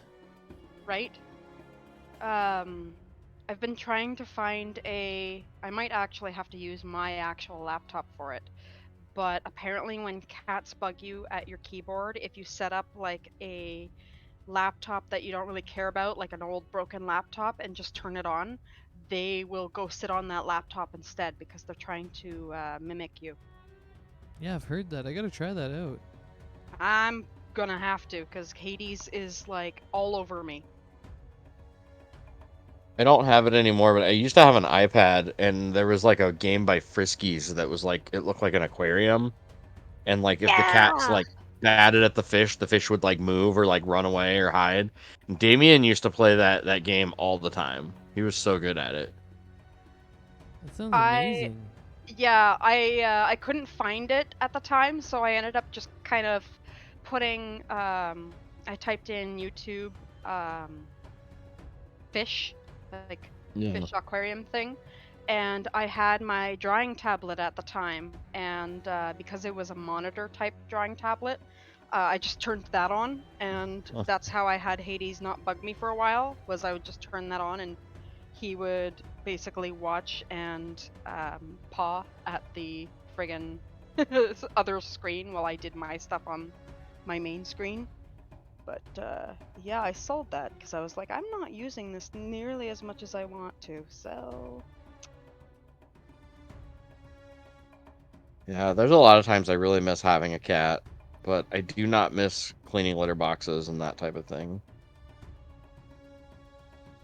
That's fair. I will give you a tip. Wood pellets are a godsend. Yo, we're on the wood pellets for sure. Yeah, like that is... if you ensure that they have some form of running water, like even just one of those little cat fountains or whatever, and Yeah. wood pellets, that eliminates like half the stink. For their litter box that I have here, I have a giant, I actually commissioned somebody to make this giant, it kind of looks like a trunk, but it fits about 3 litter boxes in it, and it's got a top, so you just open it up at the top to take the litter boxes out, and it's got like a cat door on the side, and yeah, so I just put the litter pellets into the litter boxes, and I maybe change it once every 2 weeks. You can't smell anything. There's like no smell. It just smells like pine. No, he Yippee. was such a big cat, and like he just, I don't know, towards the end he got really arthritic, which is, he got so bad to where we unfortunately had to put him down, and he was deaf, starting to go blind. He had like some kitty cat dementia, and he was just in really rough shape. But he was like 21. Oh yeah, that'll do it. Yeah. But he was missing the litter box. He couldn't get in and out of the litter box. Like our whole kitchen was just rough because like Yep. we used to keep the litter box in the basement, but he couldn't get up and down the steps anymore. So it was just the whole end of life with him was really, really hard for me just because he was my buddy for so long. He was like my first real pet. Yeah, I get that. My mom's dog actually just passed this week, and Frodo is... I think Frodo was only... Well, not only. I think he was like 15, but he was a Shih Tzu poodle, and he... my mom has had him since I was in grade 9, so... Yeah. Real weird when he passed, because I was like, holy crap. Yeah, Time that's gonna be the flies. weird thing with our girl dog Lucy, because we got her the same year we got married, and we're gonna be married for almost 15 years now. So Dang. Yeah, it's weird, eh? All right, we gotta Yeah. get back to it though. I think Hugo, you're here, right? sorry. Yes. Yours. All right, there we go. Now that I know that, we can go ahead and jump back into it. You guys are at the marketplace. You're about to head out of town. Is there anything you want to do before I take you to sort of the trail that you'll be following out to Asgard Peaks? Nope, I'm ready. All right.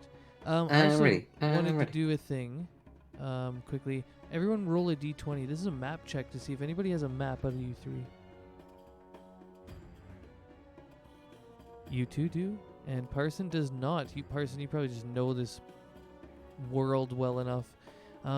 Anyways, but for Hugo and Caprina, aka Minea, you have maps of Javarok, and you can tell that this is the way to go towards the Asgard peaks. And that map is actually located in tools and stuff, I believe. Under handouts, tools and stuff, I'm just going to check. Yeah, I got it in there this time. So if you want to open it up, I'm opening it up right now. You can see that you start at Torgby, the little blip in the middle there, and you're heading south on this gray trail all the way down to not quite the Mistlight Post. At some point, you'll probably head off into the mountains to get to Asgard Peaks.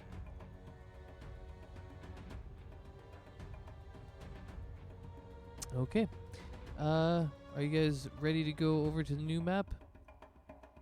The traveling map? I'm ready. I'm gonna go there and make sure everything's ready though, but before, just in Yeah, I case. was gonna say. I have done this so many times, and I think I was about to do it again. I got that innate feeling. I've actually only done it a couple times, but you don't want to. Okay, I'll put your tokens there, and then we'll get going.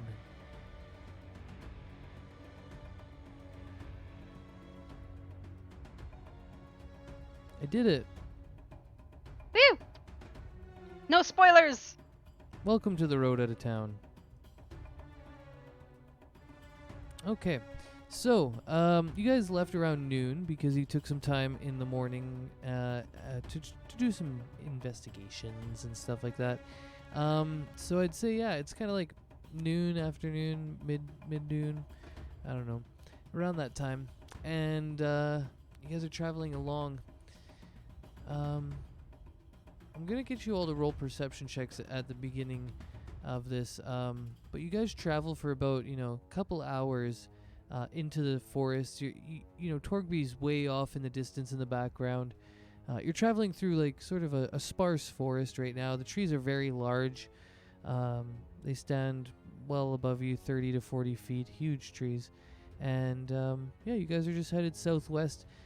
Edward and he seems to have some sort of innate knowledge of nature, and I guess Hugo and Minea would be leading the group. So I'm just going to put you guys out in front because you have the maps. Unless you guys want to do something different, let me know, kind of maybe even a marching order, and then go ahead and roll your perception checks. I got nothing. I noticed you've been rolling ones today, and that's out of character, I would say, almost.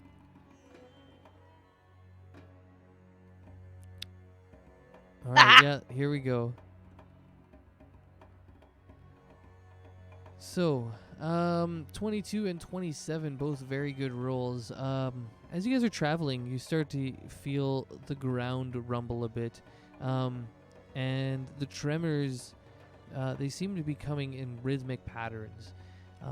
The tremors are pretty light, and it's funny that you two are kind of out in front. I'll put Dry at the back. She definitely would be hanging out at the back. And maybe Edward be back there protecting her. But yeah, you can feel these tremors start to come from this direction. It's actually the direction towards which you're traveling.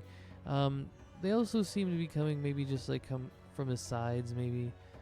It's hard to determine exactly where they're coming from, but you know they're coming from this direction, which would also be the direction of the mountains. I want you to both now, because you've passed this check, to roll me a nature or a survival check. Oh, wow.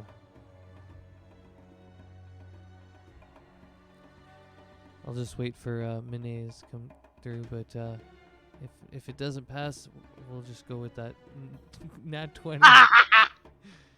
Okay, Hugo, you get this innate sense that all of a sudden these tremors are not something sub-level, sub-ground level. They're not in the earth.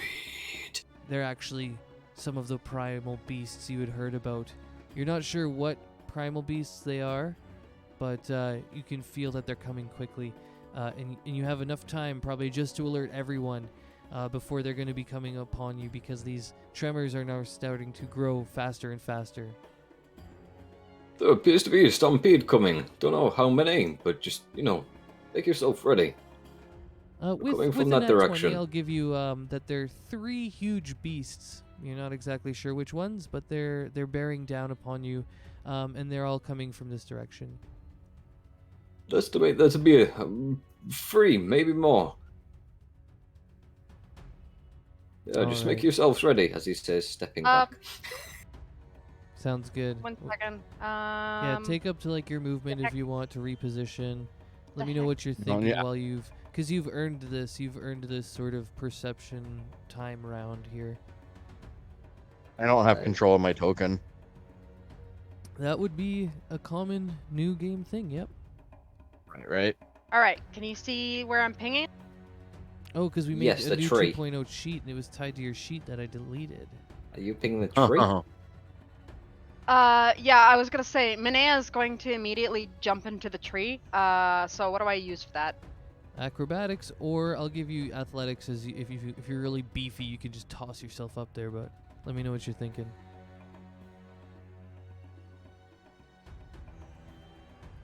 You can use either athletics or acrobatics to reposition in the tree. You do so successfully, and it was not easy. So congratulations. How high do you want to be up in this tree? I'll say for this, with being able to pass the DC, you can reposition with as much of your leftover movement. So about 25 feet up if you want. Yeah, she's gonna go high enough that she's definitely out of the way of any low-hanging branches to get swept off. All right, we've got a So, yeah. tiefling in a tree, 25 feet up, I'll say then. All right, and Parson, what are you doing as you prepare? And then I'll just let you guys know what the other two start to do. I was thinking I was gonna move off the side of the road, but I don't want to be like, I don't want to leave anybody vulnerable on the road either. But I'm just gonna move to like right here. All right, sounds good. Sounds good. Okay, and Hugo, you've stepped back. All right, it's around this point that you start to see some of those trees in front of you waver as if they're, in an earthquake. But you know, Hugo, that it's not, and everyone's been alerted to that. So you get the raw physical sense that these are large beasts, and then you start to see just huge muscles and fur, and eventually you catch what seems to be like something bounding. And you're not sure at first what it is, but then you see what looks to be like a giant human hand, maybe about 5 feet across. And then you start to see what looks to be a human head, but more simian, with large fangs. And these 3 giant apes emerge from behind the tree cover as they come towards you. And I need you all to roll initiative. And I'll put them on the sheets here. Or on the map. And make sure you click your token. I'll open the thing first. I better do that first.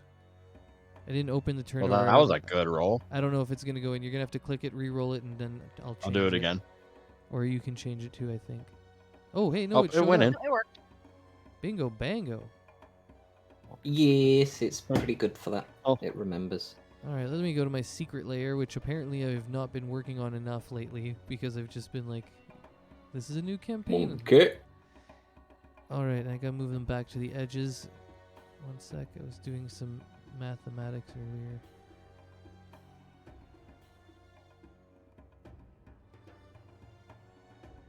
So, they're quite a ways away. You guys did a good job with your perception checks to get ready, to get a view of this oncoming onslaught. You weren't, surprised by this at all.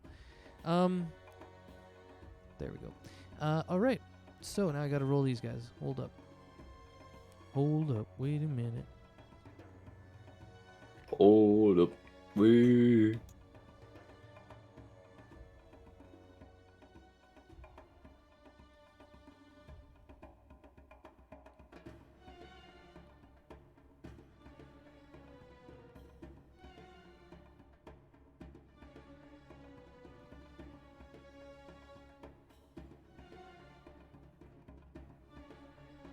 Ooh.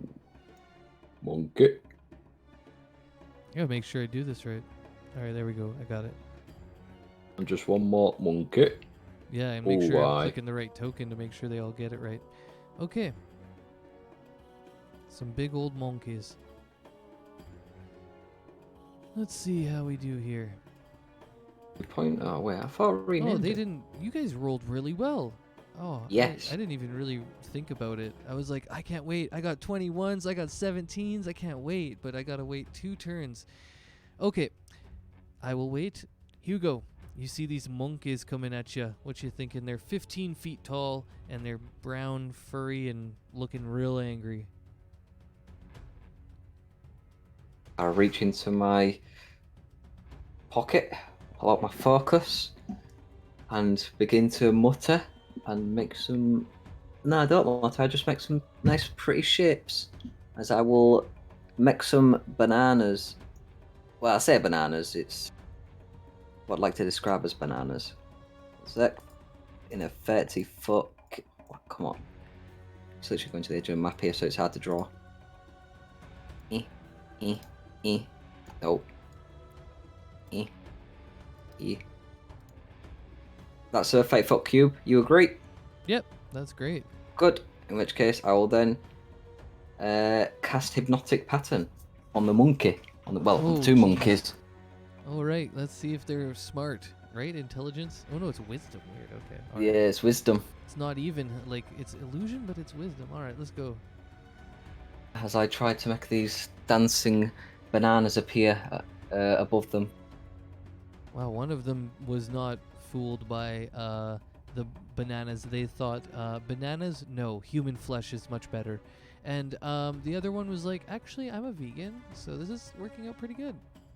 Just kidding, they're not a vegan. But for now, they think they are with this hypnotic pattern of the bananas. They're trying to get that food. So one of them is charmed, and I better get which one? was this? Incapacitated and has a speed of 0.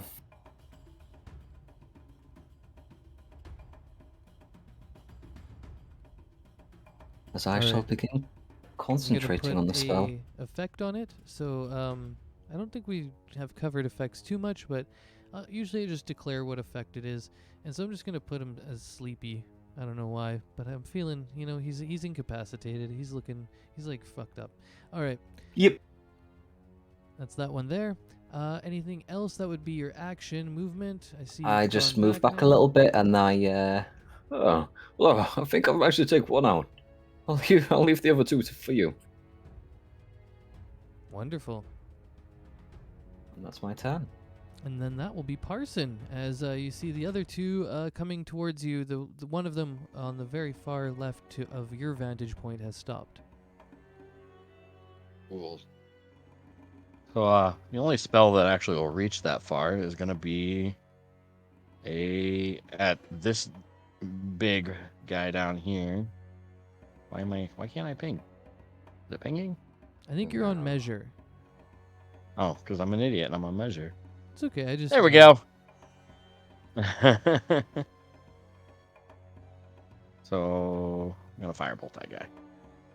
Wonderful. 16 hits for sure. It's a big creature. This is like hitting a barn. For 5 fire, and I will take that.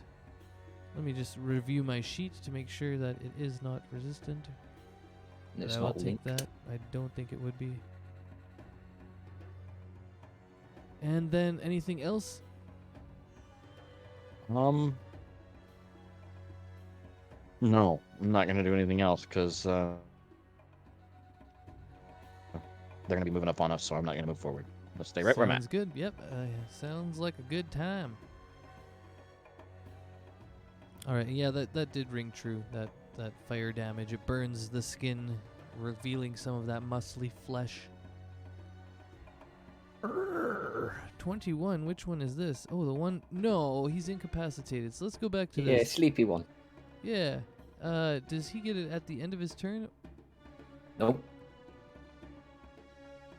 Nope. He's just sleepy. He's just I can't even incapacitated. fight out against it. It's like banishment. Okay. Told you. Gotta I'm going think about control damage, mage. So gotta make sure nobody damages him. Okay, good. All right, if somebody damages him, I gotta remember that. Okay, cool. So then this guy doesn't get a turn. Go ahead, Minea.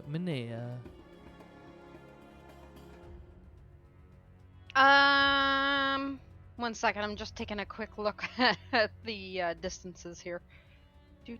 Do. Yeah, feel free, bust out that ruler, see where you want to go. I've got to look at all of Edward's stuff because I got to get that giant constrictor snake because I know he likes that, so I'm going to play it that way. Dryad's just going to release so many Eldritch Blasts. Also, everyone make sure to put your battle music on. I know I am. Oh yeah, if you guys Got want to get that Witcher do it theme yourself. going. I actually have it on the stream, but I don't do it in my own ears for some reason. I feel like I get distracted. Anyways.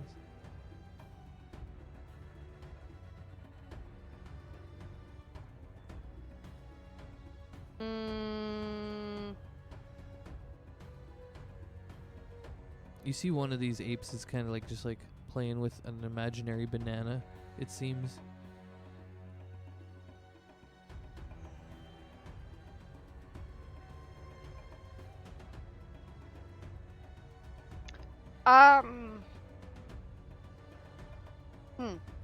Yeah, I think what Manea is going to do is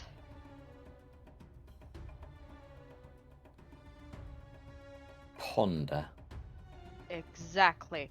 No, I'm going to give Bardic Inspiration to probably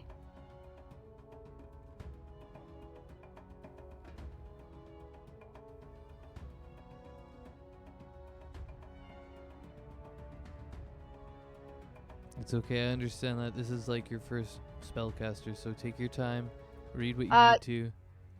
yeah, I'm gonna give Bardic Inspiration to Hugo, and she's gonna be like, "Hey, you, you should probably maybe help us a little bit more. Here." She just It kind of like, you see him concentrated, kind of like looks confused for a second and points at the monkey just dancing on its own. yeah. I'm not exactly sure because it's the first time I've given Bardic Inspiration, so I just take it off on my thing. Yeah, just minus off a charge. It's a bonus action, and I've just marked myself with it, and you've still got an action. Yeah, I saw you chose red too, and I thought I clicked it, but you clicked it, right? Yeah, no, I chose red. I'm using I yellow for literally concentration did it. as well. I did it like a half a second behind you with the same color, and I thought I did it, but then I was like, no, I think he did it for himself. Good job. Yeah, no, I keep track of all this. But yeah, so you've still got an action. Yep, and you're still in the tree 25 feet up. Yeah, Manea doesn't really want to do anything because they're all too far away still, and she's just kind of like Hide? Yeah, you could hide or hold an action even if they come in range, because some of them will probably come in range pretty quickly. Okay. Then in that case, I'm going to hold Vicious Mockery. Wonderful. I mean, yeah. I mean, yeah, it's good to insult a monkey. Stupid monkey. Monkey. I don't know why I'm measuring anything. Anyways, sounds good. You're holding action. Let's go to the next turn. Monkey turn. Here we go. 40 feet, but not actually, because he stops. Ah, and he goes into the tree. He goes up in here into this tree. I let go of the talk to button. Anyways. And then, because he has a bit of climb speed, so he climbs up into the tree 20 feet. And then he throws a rock. You see that he picks up like a rock before he gets up in there. And he tosses a rock. That's a big bird. Oh, at Parson too. So I don't know what your AC is, Parson, but here we go. New Good thing I characters got on that this. shield. But that did hit. Oh yeah, dub 19's alright. It's a big one. 26. I don't even know what anybody's HP is. Don't you have a ton of HP, or do you have a little HP? I don't know. I got like 58, so you know. All right, you're in there. All right, that's his whole turn, and then the other one you see does the same thing. Like Actually, fucking that's hill a bit giants. far. He's probably just gonna run up. Yeah, that's way too far. He's just gonna run up 40 feet.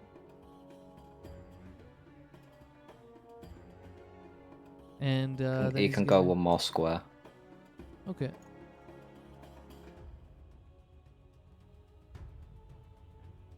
That's good enough. But he can't really do much, so he's just gonna pick up another rock that's kind of on the ground.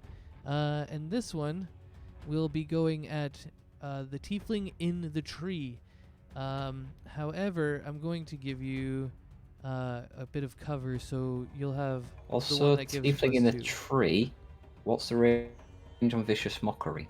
I believe it's 60 foot. Yep, 60 feet. Oh yeah. Would you so like it to would release trigger it this, before he attacks you? Yeah, do it. Go ahead. I would highly advise casting vicious mockery on the monkey about to attack you. Yeah, so Manea's going to see that monkey coming, and she's going to use Vicious Mockery, and All right, drop it in. There we go. I wanted to see what your DC is. All right. 15 on the wisdom. Nope, stupid monkey. In which case, do you know the best bit now? He lets out a little psychic groan. He's like, "Ugh," and he like grabs his head a little bit, shakes his skull.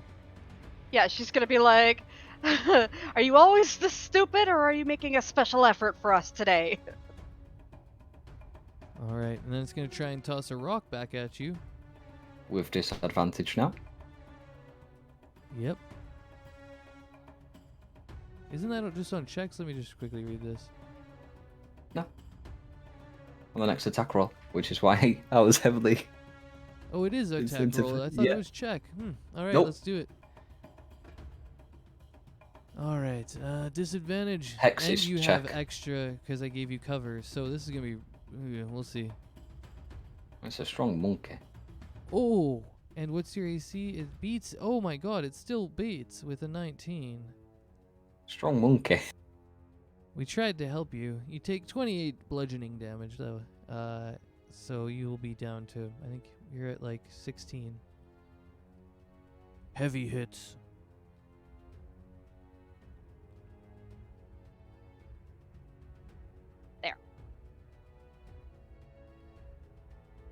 She's going to be like, But ah, they've fuck. taken some damage. All right. Oh, we're already back to the top. Hugo, you see these heavy beasts are coming down upon these. Oh, you know what? No, We it's skipped our two friends. Yeah, it's skipped initiatives. They're not in it.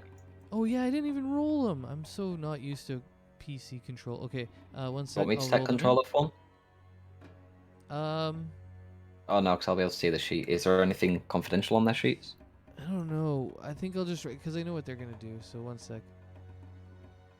I'm just gonna roll them in. I mean, if you want, I don't even have access to the giant constrictor snake.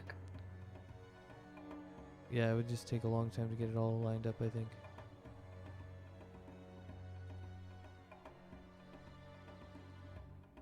Thank you for reminding me. I It can't works believe I out. It forgot works out. that. The bottom. Oh, it is. Yeah, it works out.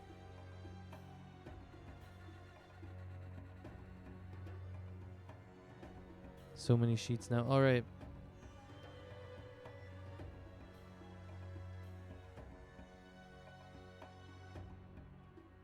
We'll just remember that Hugo's actually at the top. But okay, that means that yeah, we'll go ahead with Edward next, and then Drya.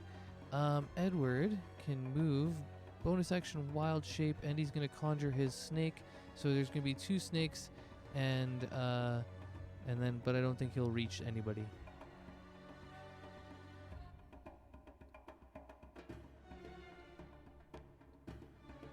He kind of gets in front and he says, "All right, everyone back behind me. I'll take these hits." And yeah, and then you see him change into a snake with his snake. And then Drya will drop her Eldritch Blasts.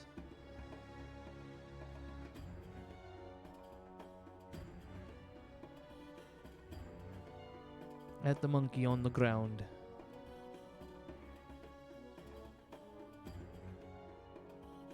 I think she gets 2 right now. Yeah, 2 separate beams. Actually, she would. I don't know. Does she have the one that pushes? I don't think she does.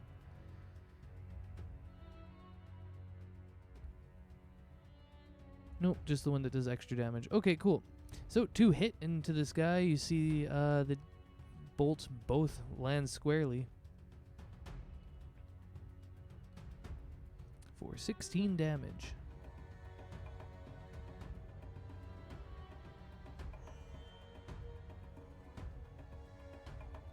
You can see more of the fur and muscle is starting to be burned away. And I'm going to change Edward into his buddy right now. But let's go with Hugo. Your turn. I'm going to go look for a token for his snakes. Okay. I will carry on concentrating on the spell that I have up. And I will instead look towards the monkey that's just hit my friend in the tree. Well. And let loose a firebolt at him. 11 to hit at the closest monkey. I think that's just under. It just misses wide. In which case, I then move back over here a little bit. Just, trying to keep my trusty companions. Well, I say trusty companions, these new people in front of me and the big monkeys. And that's my turn. Yep, get as many meat shields in between. I don't know these people. Yes. All right. Maybe, yes. Yeah, something along those lines. Anyways, Parson, your turn. And I am going to cast Tasha's Hideous Laughter on the closest one. Oh, wow. Wanted to do the one in the tree, but I can't quite get close enough in one turn, so. Sounds good. How smart is a monkey? I think it's above 4. This one is wisdom as well. Yeah, that's right. It's only a +1 on the monkey. I'm surprised they're even a +1. That's a fail. He having a grand old time. He All having right, a laugh. he's on the ground prone and laughing. You see this monkey, oh, you can hear these deep bellows. As he starts to keel over laughing. You think that's funny, monkey? And that's the end of his turn.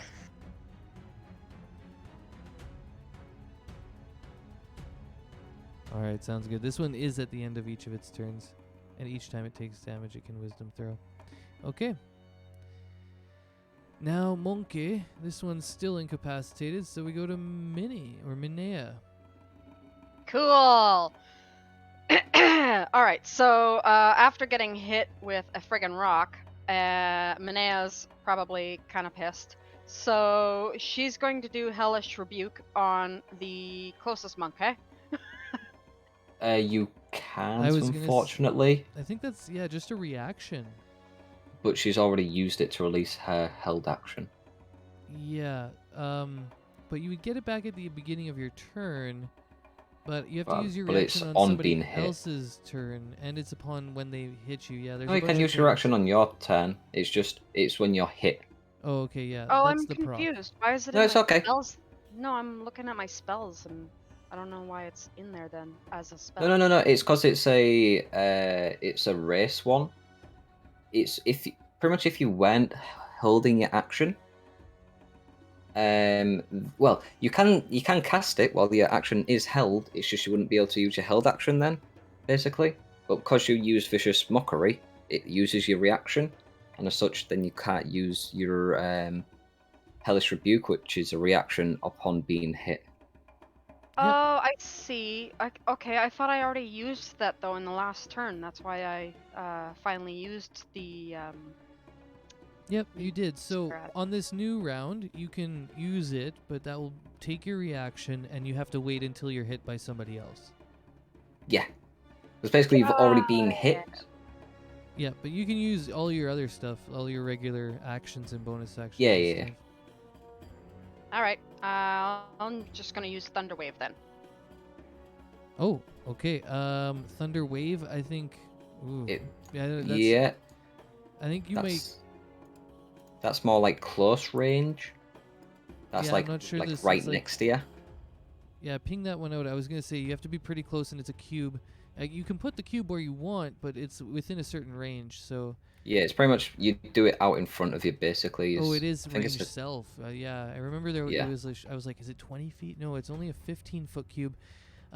So something like that. it would literally only hit Edward right now. Oh, Um, got it. Okay, no, sorry. I was looking at like a couple different things at the same time. So one No sec. worries. We'll keep helping you out. I mean, this is the classic. Learning a learning spellcaster for the spells. first Yeah, time. Exactly. Yeah, I've been through it myself. Many times. Oh, Yeah, my having to cat look at the came. PHB for its pretty little, charts for, hey, this is the range, these are what squares are, this is what the cube is.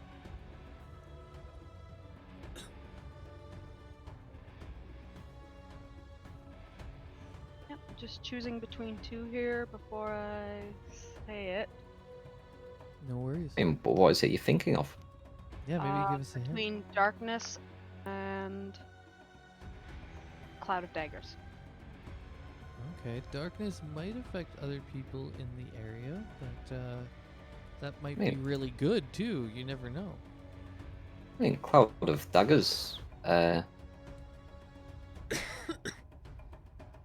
is a solid one, because you'd get like a guaranteed hit on the monkey, whichever one you choose.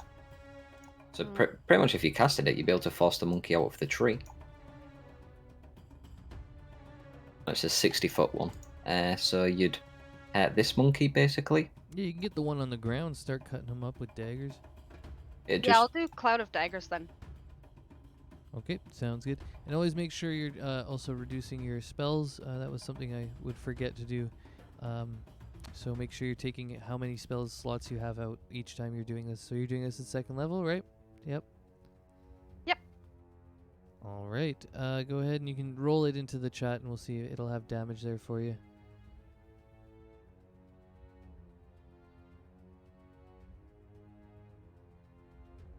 I think there is a way you can do it with not for description only too. I think you can roll it from the core. I can come check it out though. I can come help. pretty much if you just like click on the spell, it should do it. Yeah, there you go, Cloud of Oh, Daggers. sick. There you go. All right. It's two. Yep. So he will take. Is that 44? Yeah, I guess it would. Yeah, be. it's 44 when he starts his turn. All right. Yeah, when he starts his turn, he will be getting chopped up by daggers.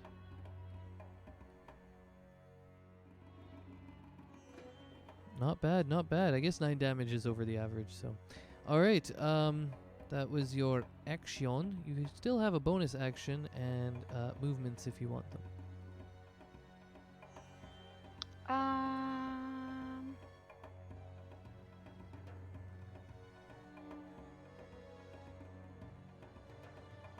Trying to read things really quickly.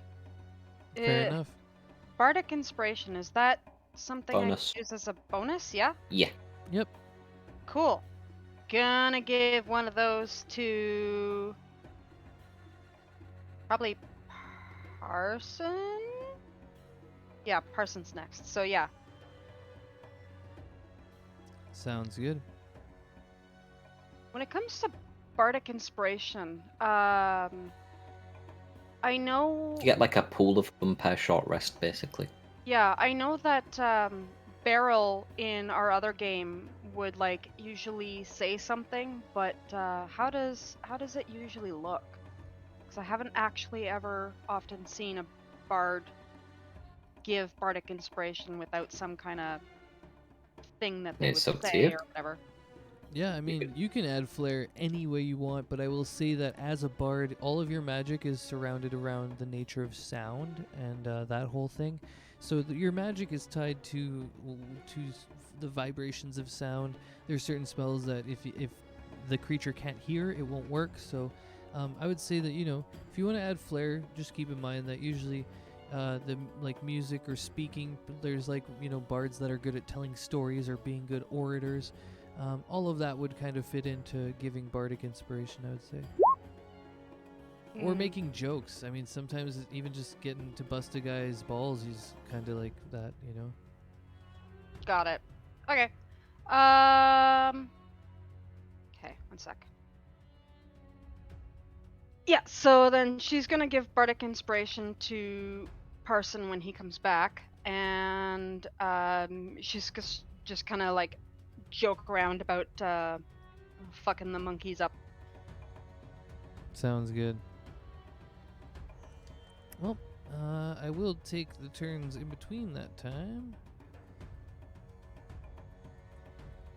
And you're not moving out of the tree, are you? Nope. Alright, this is the monkey in the tree. He is gonna climb down, I think, and he's gonna start coming down full frontal assault. He's done with throwing projectiles. He's down by his homie there on the ground, and then he's gonna take another 20 forward up into this guy.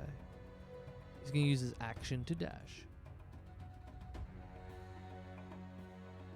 Monkey hate big snake. That's kind of the vibe you're getting from this dude here. Alright. Edward is a snake, and he is going to move forward and take his snake attack.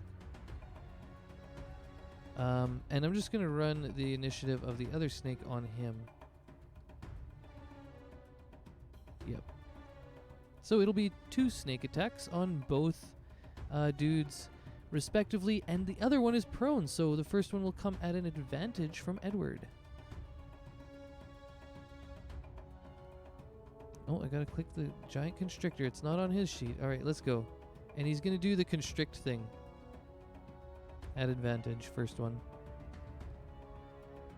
Hits, and he constricts. You see this large snake go around one of the dudes, and until the grapple ends, he's restrained. So, we'll do another one. 0 movement and all that. And that also hits. So you see both snakes start to constrict the homies here. Now, I'm just going to see if there's damage on that. I think there is. Okay. So, unfortunately on his attack, this guy gets to roll another wisdom save from Natasha's hideous laughter. Let's see if he continues to stay prone and laughing while a snake continues to crush his body.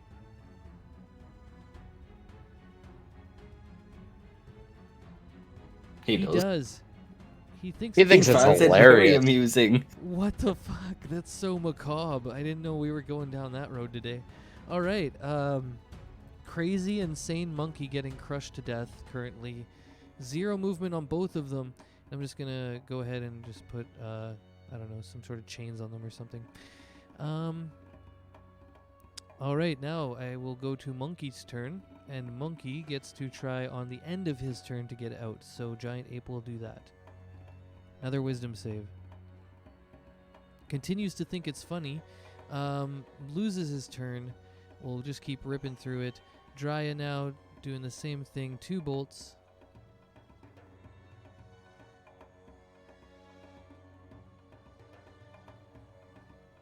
Still going for the same one in the middle who looks more damaged. Oh no, she changes because you wouldn't want disadvantage on prone.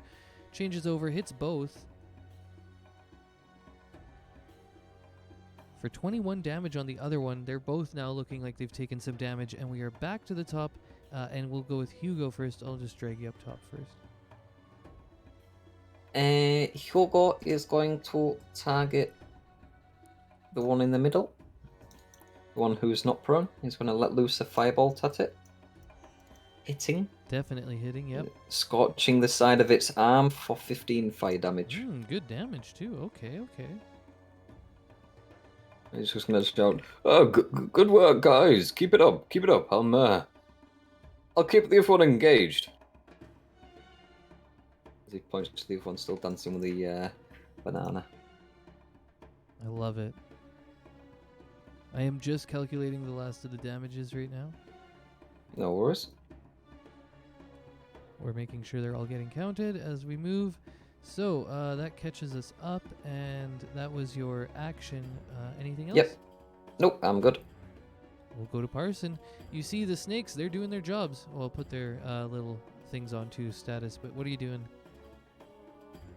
So Parson's going to remember, hey, I'm a fighter, and he's going to draw his longsword. He's going to get right in between both of them. Just remember, I have that sentinel thing that's gonna pop up here in a minute. Oh shit, yeah. You're both on the front lines now. All right.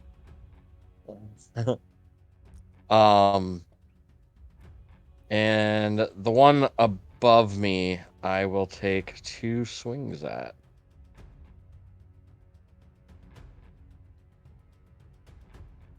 Hitting on both.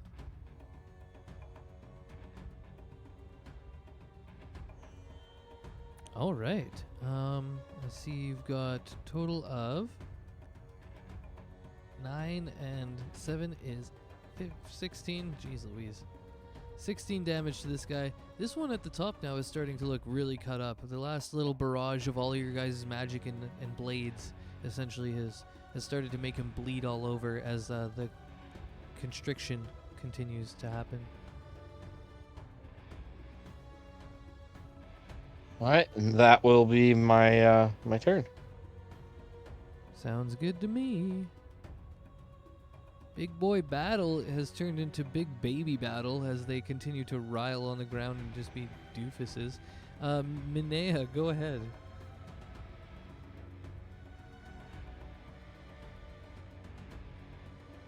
Don't worry about him. He's fine.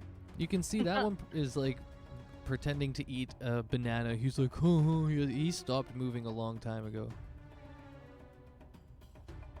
The other two are restrained, so you... Yeah, and the other two are definitely like restrained and look like they might be getting their asses handed to them. One's laughing on the ground still. It's having a grand old time. Gotta love it. I want to smoke what they're smoking. I can't believe how quickly this turned into just like ridiculousness with the apes. Yep. I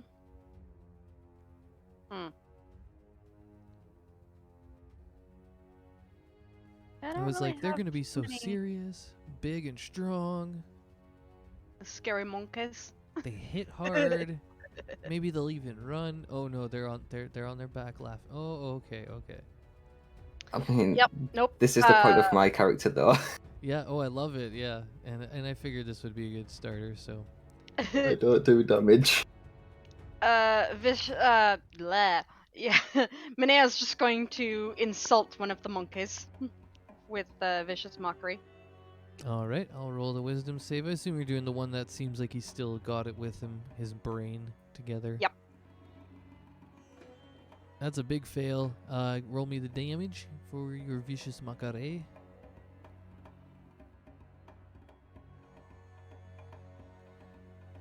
Six. You can hear this ape again, kind of screaming out. It looks like he's trying to grab his brain and shake it off as he's like putting his head side to side, turning it side to side really quickly. All right. Bonus actions, or are you good for now?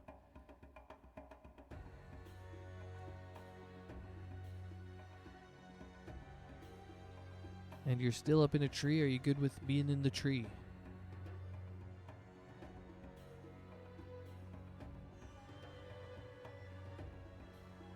Yes, I guess. Without the moving. I don't know. Are you pressing your push to talk? Oh, sorry. Yeah. So her insult would have been like, "I'm glad you're tall. It means there's more of you I could despise."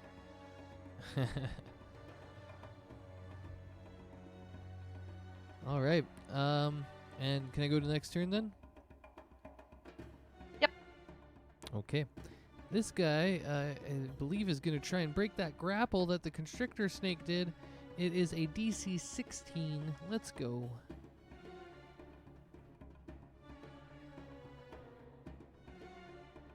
Big boy strong.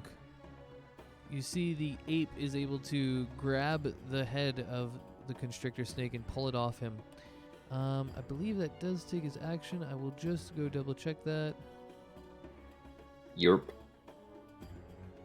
Yerp. All right. That will be his turn then. Wow. Thornwell still kicking ass. We're going to do 2 more constricts. Oh, he's going to get constricted again. The first one's for Thornwell. He's going to bite, and the other one's going to constrict. Bite comes at advantage, hits. Constrict comes in, hits. He is once again restrained. Even though the ape was able to pull the snake off, it was able to really quickly wrap around him again.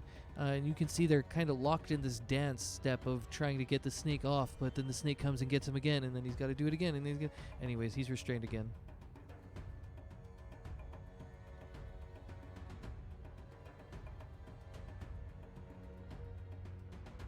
Okay. Monkey. Gonna try a wisdom save on this one, and then he would be restrained beyond that as well.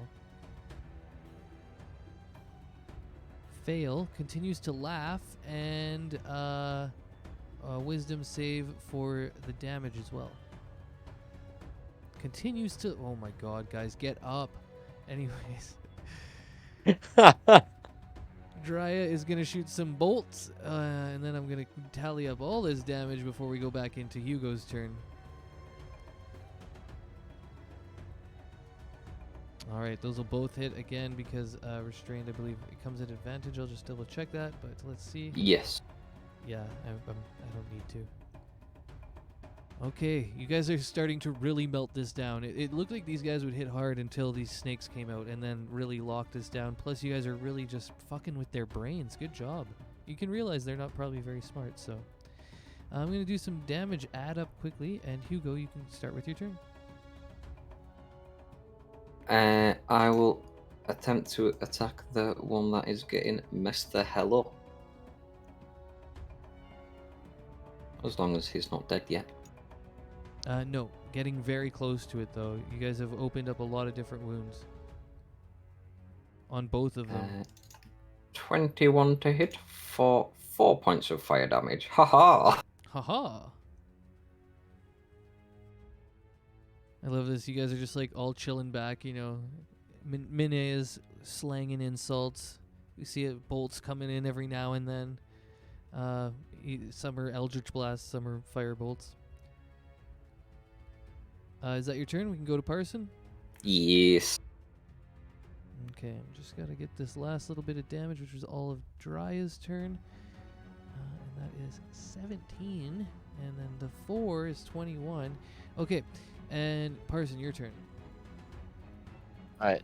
So the one that's underneath this guy, I'm gonna hit him twice.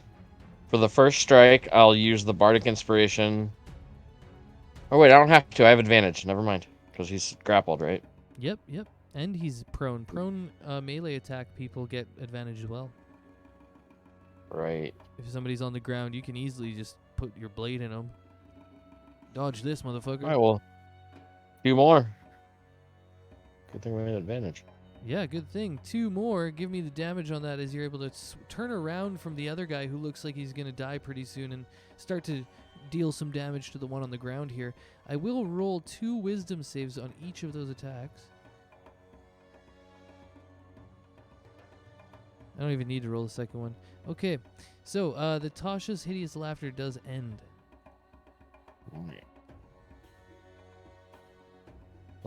The end of my turn was be like, well, it was fun while it lasted. Yeah, you can all hear the ending of the booming, billowing laughs that continue. Minea, your turn.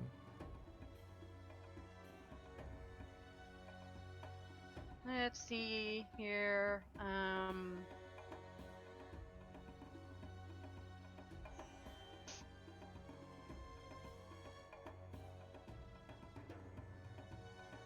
I think I'm probably going to do the Cloud of Daggers again.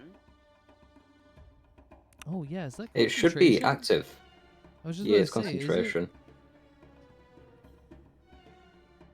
I've never had a bard use. I've never even had anybody use this spell. So yeah. Oh, it should have been taking, what? Another 8d4 of damage then if it's not moved. Yeah, it would have. There would have been a lot of that, and I think you could probably move it too. You feel the air? No, you can't move it. It's the only bad thing about it.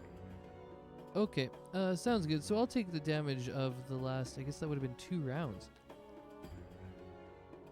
Okay, that may. I was like, it didn't seem to do much damage. That's weird. This makes So a I'll lot more do sense. it again. Yeah, it's because it sits there, and if there's something like this where this, yeah. Anyways, go ahead. So you can roll 4d4 twice if you want. So 8d4 if you really feel like it.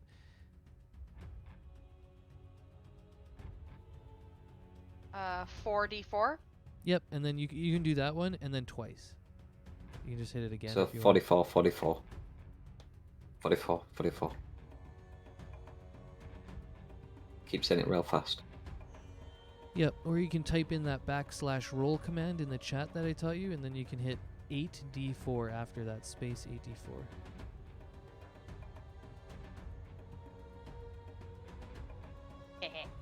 Wonderful. Ooh, a few ones, but not bad. Still good, actually. 16 more damage. I will take that into account.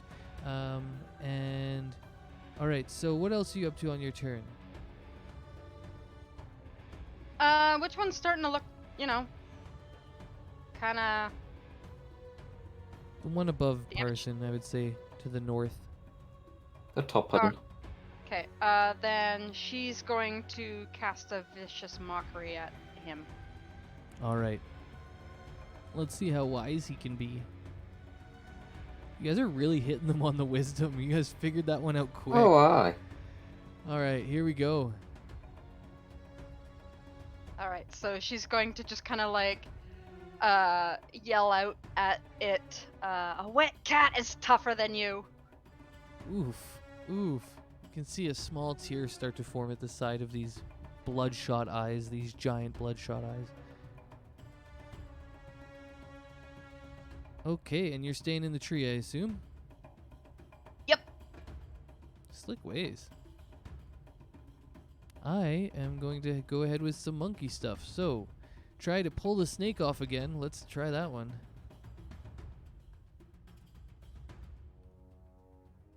Oh wow, this time he can't even do it. The snake wraps around his arm in a really weird way. Whoops, didn't mean to ping.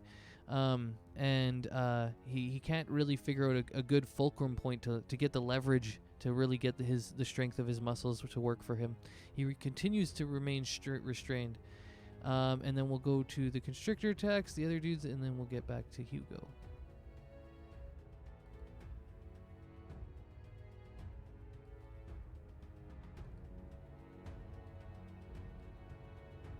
Okay, so 2 successful bites onto the creatures, and then after you see the snakes biting down onto them a bit more, let's see if this monkey, who is now no longer under Tasha's hideous laughter, he stands up. And you can see he brings the snake with him, kind of. And let's go ahead and say that he is also, because that takes his movement, not his action, that he will try and break out of the restraints. He can't even stand up though if he's restrained, because he has a speed of 0. Oh, that's right. I just ran into this where it was like a never getting up moment. Anyway. Yes, we are in the never getting up moment. He has no movement speed because of the restrained. It's the wombo combo essentially of movement. Anyways, so there you go. He's actually still remains prone. But he can take his action to still try and break it. That's what we're going to do. No, it's DC 16. That is a fail. This monkey is also not strong enough. And we'll drop some more damage on him. And then Hugo with the Eldritch Blasts. Let me know what you're going to do. Eldritch Blast? I'm a warlock now? Oh, okay. He was on about that. I was going Ooh, to say I what? gotta roll a magic thing for that too. Hold up. Maybe we should wait on this because anytime Yeah, ranged yeah. attack spell crits, I did have a wild magic? Yeah, wild magic. Oh no, please no. It's not too. I've actually tamed it down. It's more fun than dangerous, I would say. Okay. Yeah, I'm not about that. I'm not like, hey, you rolled this number, everybody's dead because you cast Fireball or some stupid shit. Which Fireball I have centered seen. on so- self. Yeah, it's Yeah. I don't have that one. 58, I think, is what it is. I forget, but yeah. I think I took it out. I better go check that because you guys can go look at it too. It's in my DM thing, but anyways, caster. No, yeah, small explosion. I don't think that's the one. Anyways, what was the number again? 82. Okay, let's go to it. So just at the end of Dry's turn, with the Eldritch Blasts coming through, you see that her fists become huge, like the monkeys. They become like almost like 3 to 4 feet across, and they seem to also grow with the size of the muscles in her forearms and her arms, so that she can carry these huge bludgeoning fists. You're not exactly sure where she got that kind of magic, but Monkey magic. it looks like monkey magic, honestly, and for some reason, it looks like she's gotten monkey arms. Yeah, her fists will deal 3d12 bludgeoning damage if she chooses to use them, which I'm not sure, because it ended at the end of her turn. She will use or get to use, but we'll see. Okay, now we can go to Hugo's turn. Okay, in which case I'm going to target the one still restrained. And I'm going to send another firebolt. This is turn 5, correct? Or 6? Pretty much we're halfway through the hypnotic pattern, basically. Yeah, I was gonna say we're not very far into the minute, so it would be around 5 or 6. Yep, in which case I'll let loose another firebolt, scorching the monkey a little bit more on its forearm this time. Wonderful. Just managing to catch him as he's trying to flail and get his arm out. Just adding up the damages on him. I think he's pretty close, so let me see here.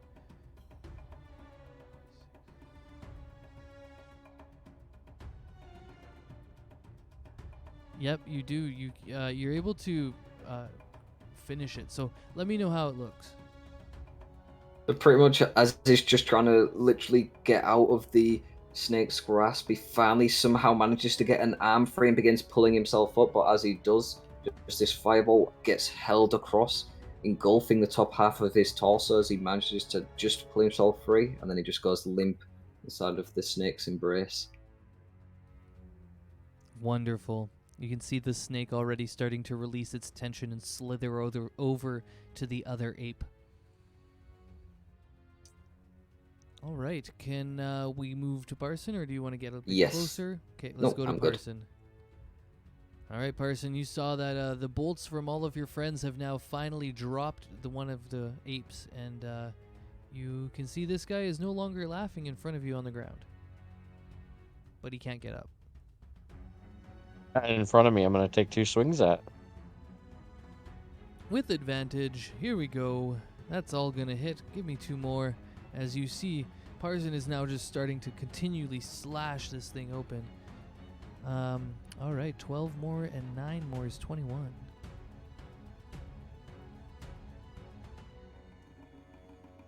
This guy still looks like pretty healthy, because like you guys all focus fired that shit like crazy. Like all the bolts and all that stuff, you just like saw it was like almost like a rain of arrows down upon that one creature. Now that you're turning to this creature, you can see it's injured, but it's still got some health to it. That dude's screwed. Minea, go ahead. Okay, and yeah, I think we're coming up on 6 or 7 now, so I'll say 3 or 4 more. Yep, no worries. I think you guys might have it in hand by that point, though. You did some really good control on this stuff. Alright, so she's still got the Cloud of Daggers on. Do I have to roll anything? No, it'll happen on his turn. No, yeah, and that's the next one. No, that's the 14, never mind. So, you have your bonus action, and movement, but you can't cast another concentration spell, or it will drop your Cloud of Daggers.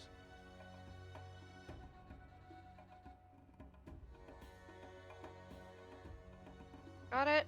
He's still pretty far, so she's gonna stay in the tree, but she's just gonna cast another Vicious Mockery. Sounds good. Yeah, it's been working. You guys are doing damage. No need to go crazy. 5 more. Let's see how he does.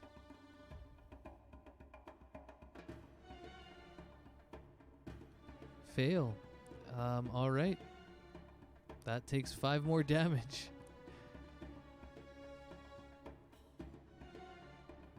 And you can hear him kind of chuckling at whatever, if you got a joke, let me know, but he kind of just like chuckles at its own expense, I guess. You're gonna make like a banana and split. That's a good one, actually. Gets a little like intimidated by it too. He's like, "Oh, should I split it? I don't know." All right, is that your turn? Yep. All right, we will see this one slither over to this guy here. He's going to chomp him very much. Just keep him out of that square there. All right, let's do the bites.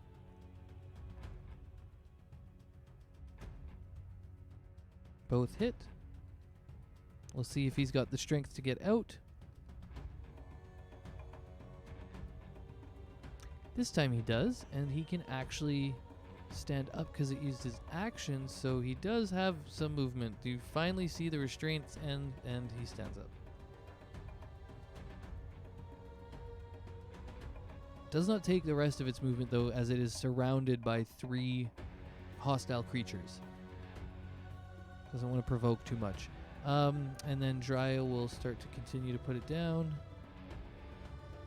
Another one? Wow. It's the monkey magic. It is the monkey magic.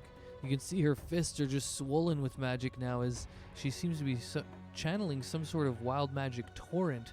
Some sort of flow of magic in the weave that is starting to come through her fists. They start to glow a little bit. I gotta roll another D100 and then we'll get to you, Hugo. Just to keep it all fair and honest, but also let me do the damages quick because let's see how much it has left. Alright, it's gonna be good. So, And I can I'll only go check shout. that, and you can drop whatever you're thinking as you see Drya's fists engorge with magic. And they can only now shout when speaking. Is that what it is? Yeah. Oh, nice. Thank you for going to get it. I was just on my way. Well, there Yeah. you go. Not that she does much speaking, being the timid one. This is going to be really funny, though. Yeah, now that the monkey is stood up and he is free, I'm going to hopefully send him to the same fate as his friend and let loose a firebolt. For 10 damage. Wonderful. As this will just course along his legs. Sounds good. And we'll go to Parson then. Now since I don't get advantage, I will use that bardic inspiration on my first strike, and then the inspiration that you gave me last week on the second strike. Sounds Well, good. that we got in the fighting thing. Yep. When you controlled different monsters to fight against me with, that was great. Come on. Oh man, yeah. I feel like you get that sometimes. Even in the last campaign, you'd get bardic inspiration, roll the same number twice. All right, 12 more though. That's pretty good. This guy's starting to die quickly. Like when you guys all start to focus on one thing, it starts to die quickly. It seems. That'll be my turn. Okay, I'm just grabbing the last of the damage from that one. Okay, because I don't think I took the damages from the bites. Yes, I missed that. All right.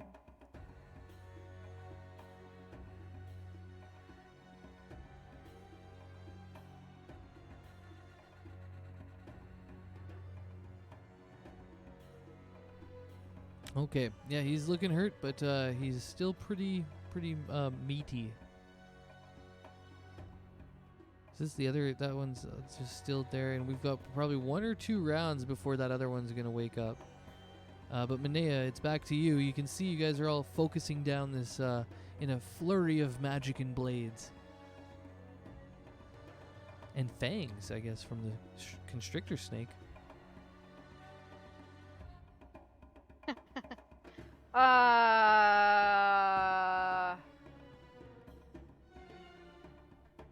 Yeah, I tried to look for some insults to insult a monkey.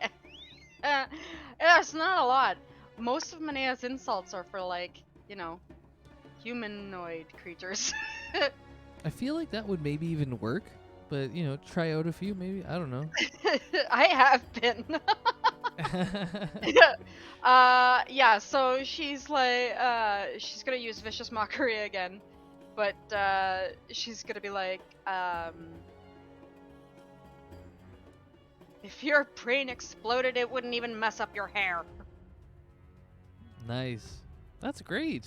I love that. I like that one. Yeah, that was good. Yeah, and she's gonna stay in the tree. Fuck, man, just failing left and right here.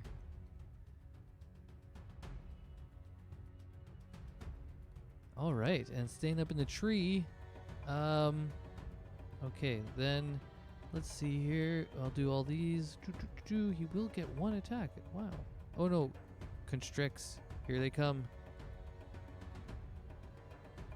I mean, it can still attack while restrained, it's just disadvantage. True, they've been just trying to get out of the restraint. All right, that's, well, they're both gonna do it, I guess. Yeah, we'll double it up. Why not? Who cares?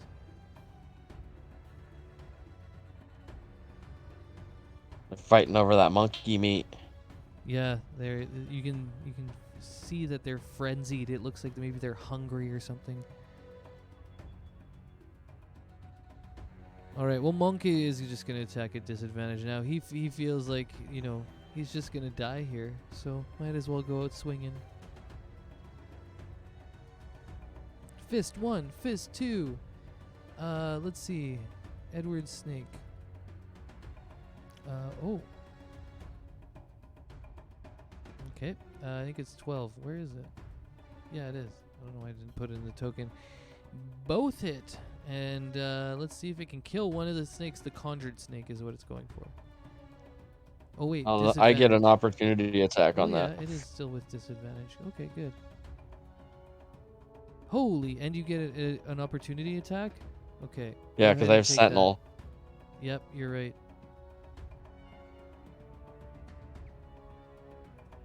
I don't know if a 14 hits. A 14 does hit, so give me damage. Close. Damn. Ready. Yeah, you were. You see this monkey grabs this snake and starts crushing it with in between its hands, and like doing it in such a quick, fast, and violent motion that you hear bones just snapping like crazy. And it's very audible. The snake lets out a little and it looks like it's almost dead when the ape is finished with it. And then you see Parson intercede with another sword blow as he's this attack on his companion or friend or whatever you want to call it seems to have sparked something within him. However, the monkey is still, it looks like, one final killing blow away, and unfortunately I think it's going to come from Drya. Come on. Let's see. Come on, Drya. Like, do I want to give it to you? Do the thing. Go and give Then it we're to gonna her, run Drya. away. All right.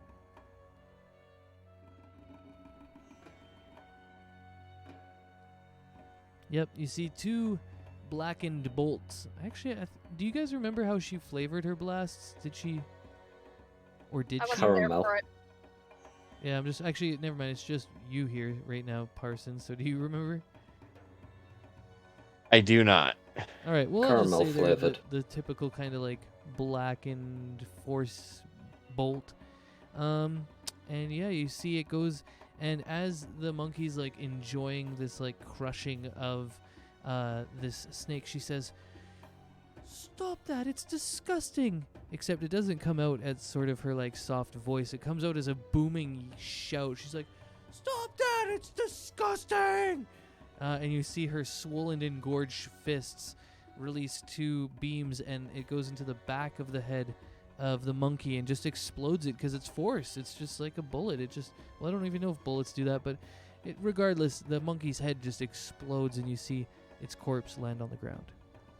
It's literally negative energy. We need to get out of here before that other one wakes up. Hugo, it's your turn, and yeah, I'll just say for now, the other one wakes up at this point. Oh, You're not I'm sure about about to its wake it up. intentions, but it seems to be shaking it off. I think we're Yeah, I'm pretty about close to wake 10. it up with a firebolt. Yeah, I hit it. It's woken up with 7 damage. There we go. This unscathed giant ape up until this point takes some fire damage. As you hear Parson yelling, "We gotta get out of here." You see Hugo doubling down on this last one. It seems he's pretty confident. Come on, we can finish the tide here. And you will move forward, and that's it. All right, and I just have to think. So that drops your spell on it, the hypnotic pattern. So that means there's no status effects on it. Okay. Okay, and is that him? 21 is him. Oh, cool. Oh wait, but Parson, sorry, Parson, your turn. You're good.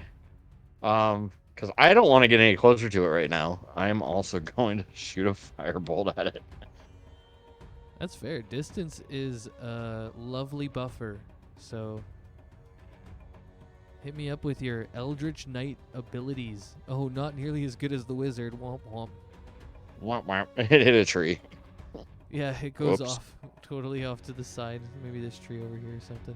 Anyways, and it ignites the tree. Actually, it's a dead tree. So now there's like this flaming tree out in the middle of the battlefield. Movement or bonus actions? No, I'm gonna stay right where I'm at because I want those two snakes in between me and that giant monkey. Yeah, you can see they're already starting to slither off its body in sort of what seems to be one tangled mass. You can't really see when one snake ends and the other begins because they're so fucking long and huge. All right. Well, at this point, I am just gonna roll a general Constitution check to see if this, or actually, we'll call it. What's like the will to fight? Maybe Wisdom. It's wisdom. It's Yeah. originally called willpower. Yeah, it was originally will. Yeah.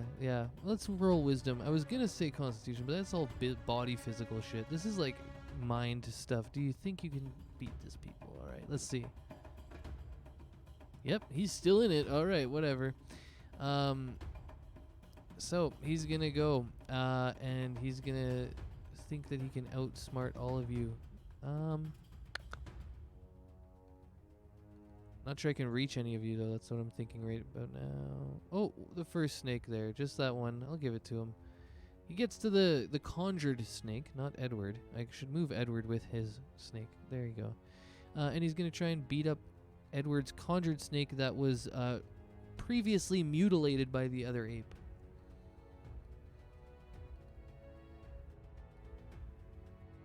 Miss. Nat 1. These guys were not ready for a real battle. But with the last one, that's definitely going to crush it. Yep, you see the last of Edward's conjured snake get crushed into a crumpled mass and then slowly dissipate into nothingness. Bloop. That's its turn. Manea, you can see the battlefield has changed now once again to a healthy ape 1v5. Manea's just gonna whip out a vicious mockery. Yep, if it works. Yep. Oh, this time it saves. I guess this one's been catching on to your guys' tricks a little bit. It's like, oh, I got tricked, and then I'm getting tricked again. Any other actions or bonus action or movement? Well, the thing she says anyway is, do you know what happens to a monkey when it fails its save? Neither do I, but based on what happened to your comrades, my money's on dies horribly. Wonderful, wonderful. All right. And I think she's going to just give a bardic inspiration to... No. She's going to give a luck to... I think his name's Thomas, right? Yeah, Edward Thomas Thornwell. Yeah, Edward. Yeah. So she's Yep. gonna give a luck to Edward. All right, ping that one out for me. I literally have never had anybody play with any luck points. I know it gets you a reroll on certain things. I just want to know exactly the You circumstance because it's a can't little pass different. it out. It's only related to you and rolls you make. You're Oh, the really? lucky person. Yes. Oh. So let's say if you... Like, if you were attacked earlier, you could spend a luck point and get them to re-roll it. Or if you attack or make a save or any kind of check, you can re-roll it. Got it. Yeah, the thing that threw me off was the part with if more than one creature at the end. Okay, so then yeah, I'm just gonna give Edward a bardic inspiration then. Gotcha. There. And is this your last one? I had 3. I gave 2, so I've got 1 left. You Or, can't sorry, I had give it 4. out. Is this lucky or bardic inspiration? This one's Bardic Inspiration. Oh yeah. And this would be your last one. You did give one to Parson and to Hugo, and this would be your third one, giving it to Edward. Yeah, sorry, I had 4. Oh, you have 4? Cool, dope. Yeah. No worries then. You've got 1 more, yep. All right. Let's see then. That's your turn, right? Yep. Slick ways. Let's get to munching some monkeys. How fast does this constrictor snake move? Let me see. Is it more than 15 feet? Yes, it is. All right. We'll go ahead and say that he goes in for the restriction again. Misses this time. Misses. No advantages. Nothing. Okay. Probably should have used my Bardic Inspiration. I would say that if this was a real character, they probably would have. So we'll just say that does hit. But I'm burning Bardic Inspiration. Once again, restrained, taking 7 damage.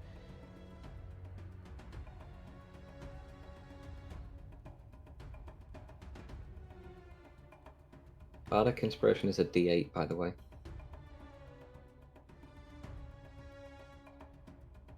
Oh. It's not at regular inspiration, duh. Nope, it's a D8. Yes, thank you. Goes up though, but currently Yeah, it's still D8. fails. Oh no, wait, it does. 12 is its AC. Yes, it does. Okay, so it's still, oh, it just barely hits.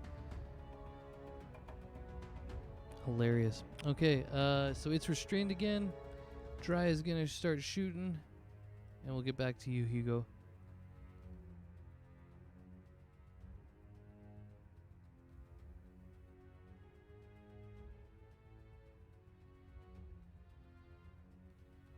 Is that another crit? Because this would be advantage with restrained again. Yep. That's insane. That's the third one. All right, I'll roll it. Maybe you guys want to take a look at it, and I'll do the damages quick. 29. Did we? We had 27 earlier or something like that. Teleport up to 60 feet away to an unoccupied space.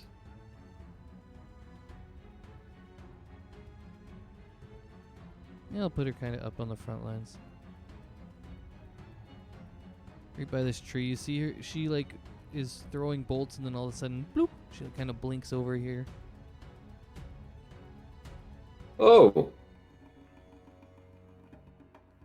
Kind of like shocked that she's getting closer, just thinking, oh, must be, logical.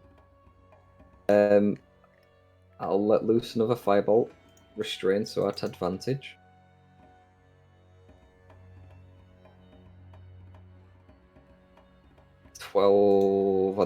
Yeah, I think that hits, so yeah. That is Oh, no, it's its 13 AC, anyway. Yep. Or 9 damage, fire damage, as I let loose firebolt, just kind of scorching his cheek. Not really hitting him full on, but just singeing it a little bit. All right, yeah, this guy's starting to really start to show more damage now. You guys are opening up a lot of wounds.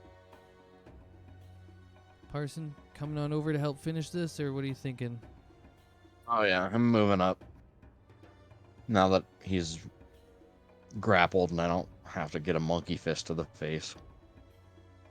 Also, hey, what's up, Soap Dirty? If you're still around, how you doing? All right, both of those would hit because you just barely get them off with advantage. Right.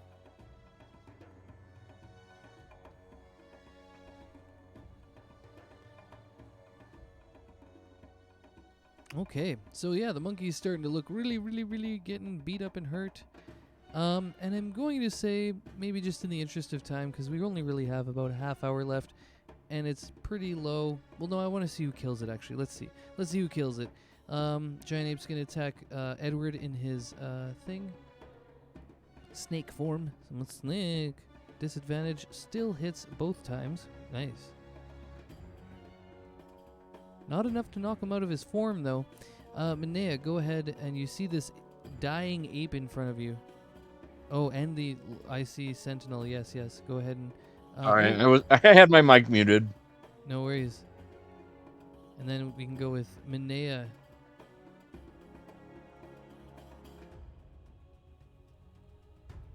It's down to 64 hit points. We'll see how it goes. It started with a fuckload more.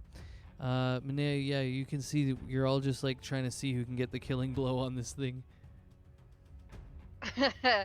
uh.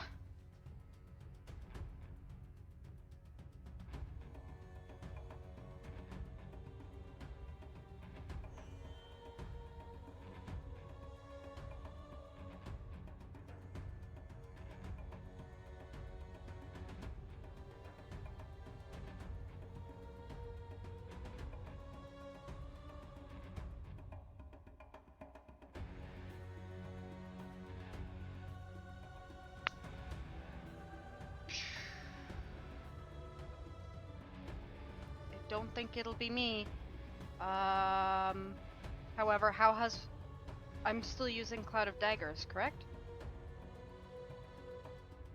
Oh, yeah, but is that a minute? It would have dropped around the same time because you casted it at the same time as the hypnotic pattern, so it would have dropped by now. I believe it's a minute. I'm gonna go look. Yeah, it's a minute. I was Yeah. Okay, wondering if yeah. So it would have dropped by now. And that creature isn't really in the square where it was.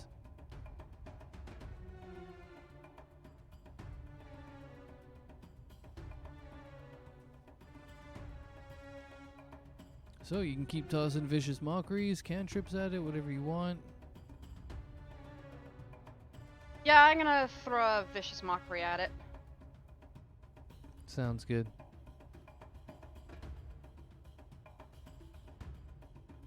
This time he passes. Does not think it's so funny anymore.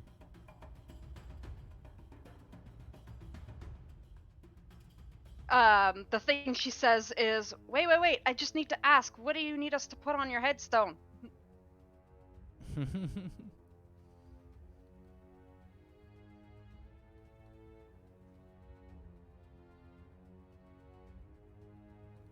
Alright, just quickly running out the other two peoples, and then we'll go back to Hugo, and we'll see how it all falls.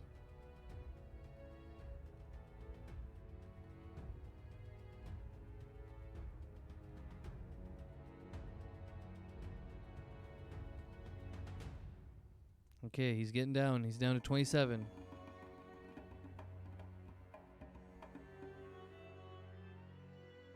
Oh, hold up. I hear something downstairs. Just BRB 1 sec. I gotta go do something quick. I think my dog got into something.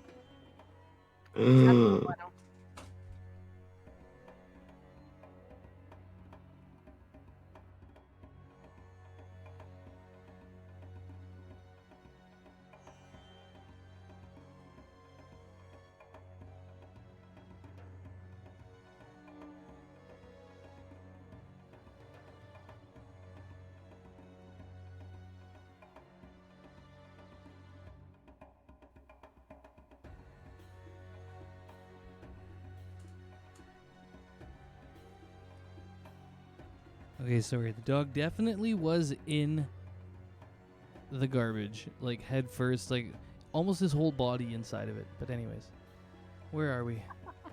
Love it. Oh yeah, we're about to see if Hugo can down this thing or who will be the one. All right. It shall be me.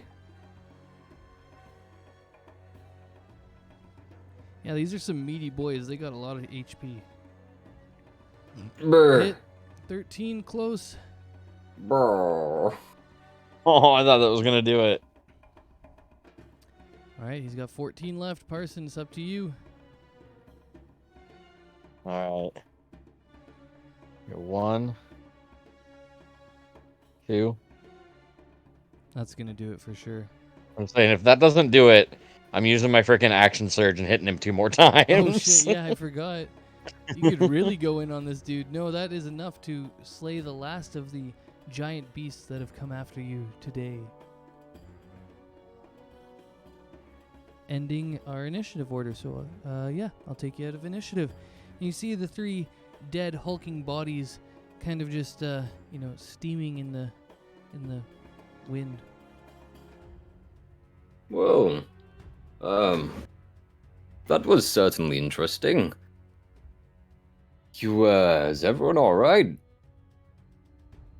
Some of you Kingdom took of a a bit. rock to the face. Yep. Yeah, Yep, that sucked. It Glad definitely it was was you and not not me.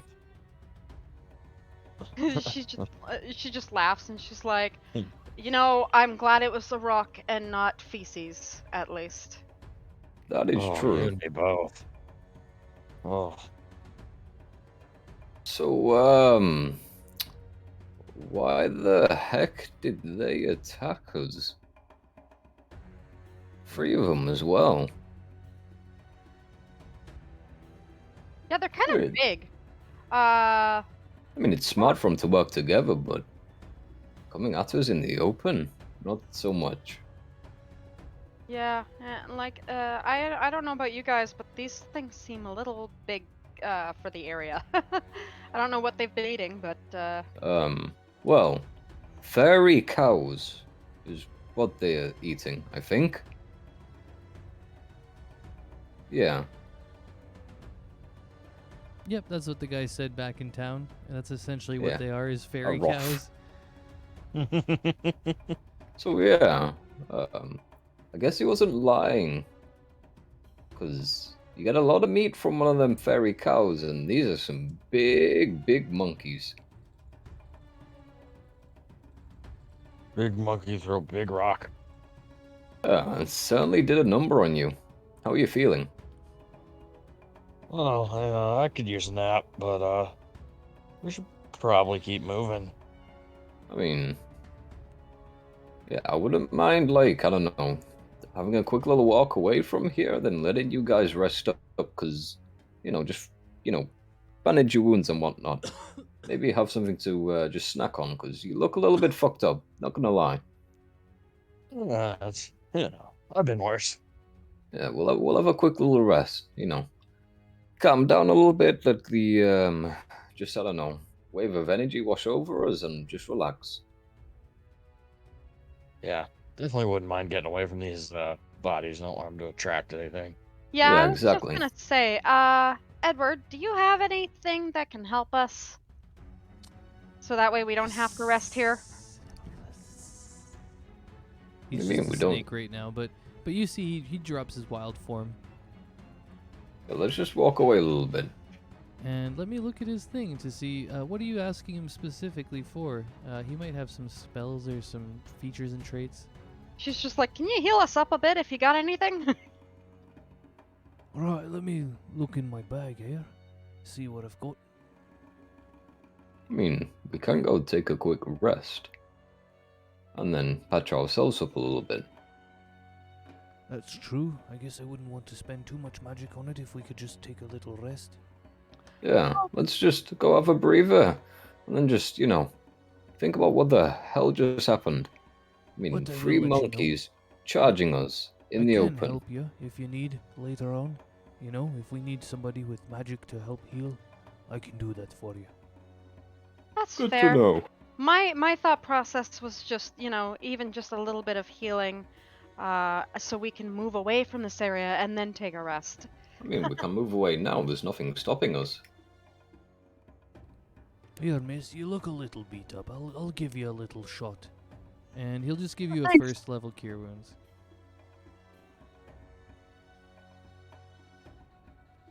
How you feeling? A little better after that? Do I add 9 to my healing? Yep, so you can click on your token and then in the red bubble you can just change it to be 25 now. You took a big rock to the face. That rock, it sailed through and it hit the tree, and then the tree like shrapneled a bit. It was a big boulder to come tossing up there. Yeah, that's kind of why she was like, ow, guys, ow. So she's like, okay, yeah, let's move away from here a little bit and then maybe take a rest. I just don't want to relax near something that can attract other things. I agree. Let's all get a little move on a little farther down the road. Yep, works for me. I will go ahead and clear this off, and I'll say you guys all find a nice place to rest, just maybe half an hour, I don't know how far down the road you want to go, but at that point you are able to gain a short rest. Hell yeah. Awesome. I was more thinking about you guys. You messed up. Spend them hit dice.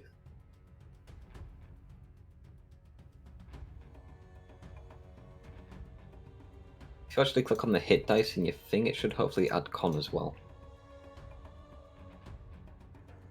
Like if you... Oh yeah, so if you guys don't know, you can go into the core and you can just click your hit dice and roll it from there. So, Oh, like, I'll do yeah. it for me, but... So, do you see how it says, like, total 6 out of 6 hit dice? If you click on the hit dice word, yep, there you go. There we go, yep, and it adds the con modifier, which is nice, so you don't have to do the math. That is nice. Yeah.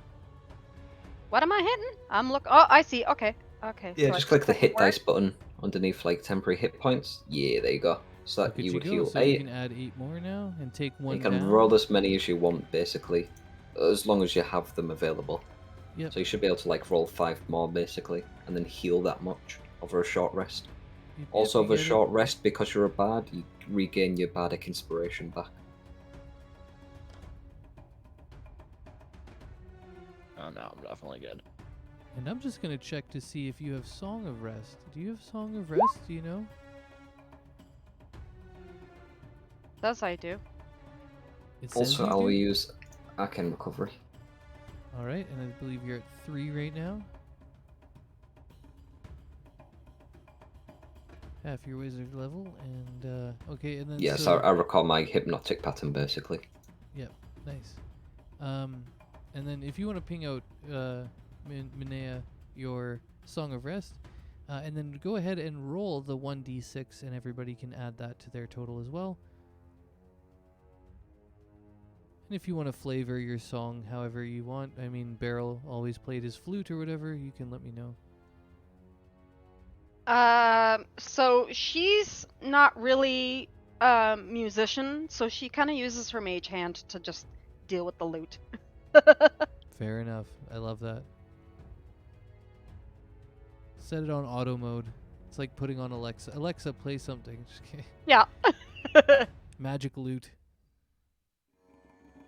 Okay, so you're at full health now. You can go do 44. I just did all the math for you, so just to make sure, with that extra 5, you do tap up to 44, and everybody now is actually at full health again.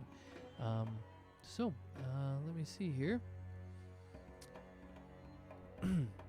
Okay, and at this point, I need everybody to roll perceptions again for your little rest that you took on the side of the road here.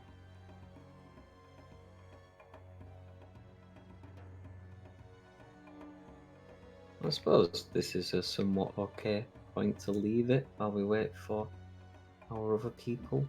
Oh, totally. This last little check and the last thing that it gives you is going to be the hook and sealer for today.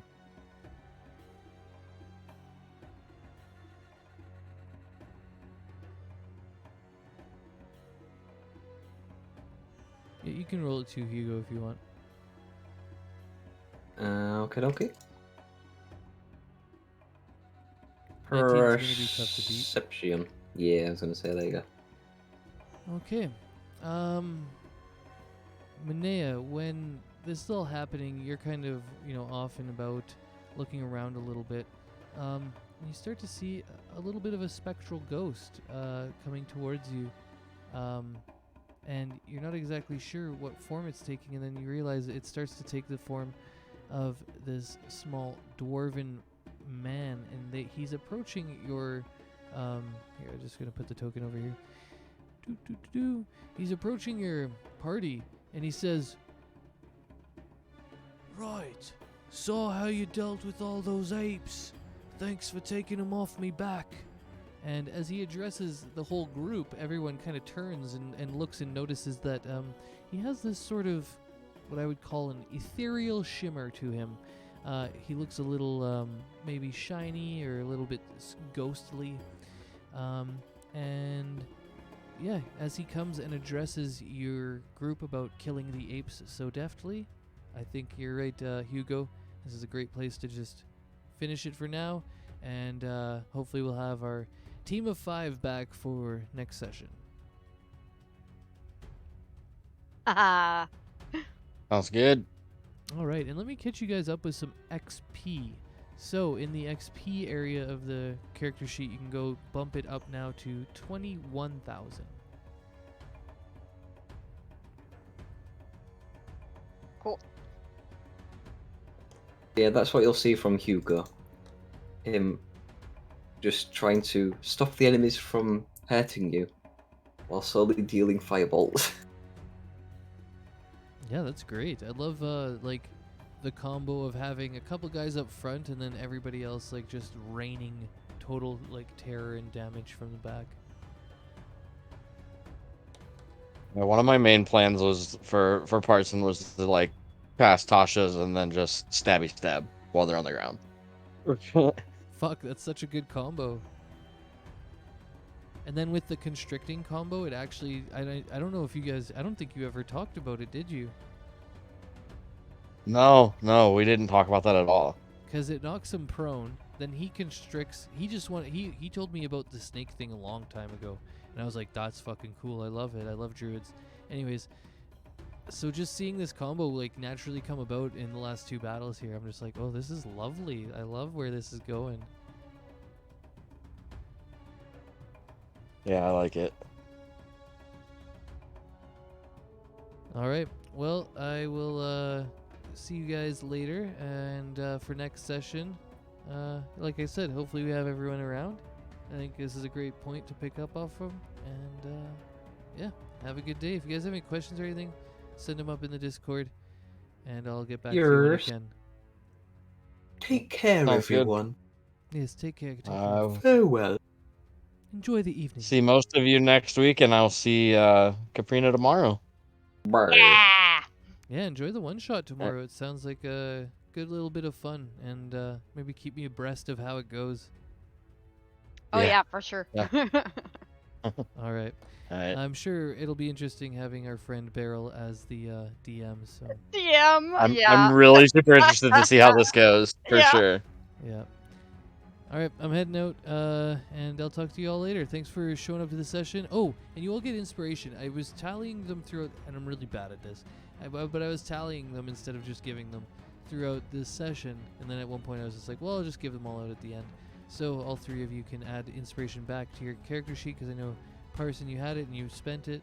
So if you don't have it, add it. If you already have it, you already have it. Nice. Cool. Awesome. All right.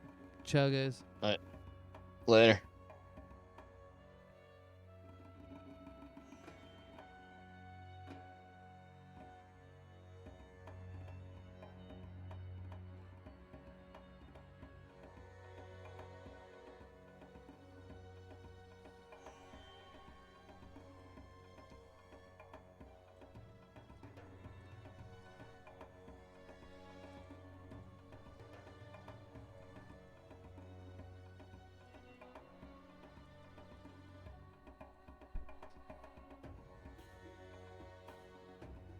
All right, well, I guess I'll end the stream. What's up, Shadow? I see you.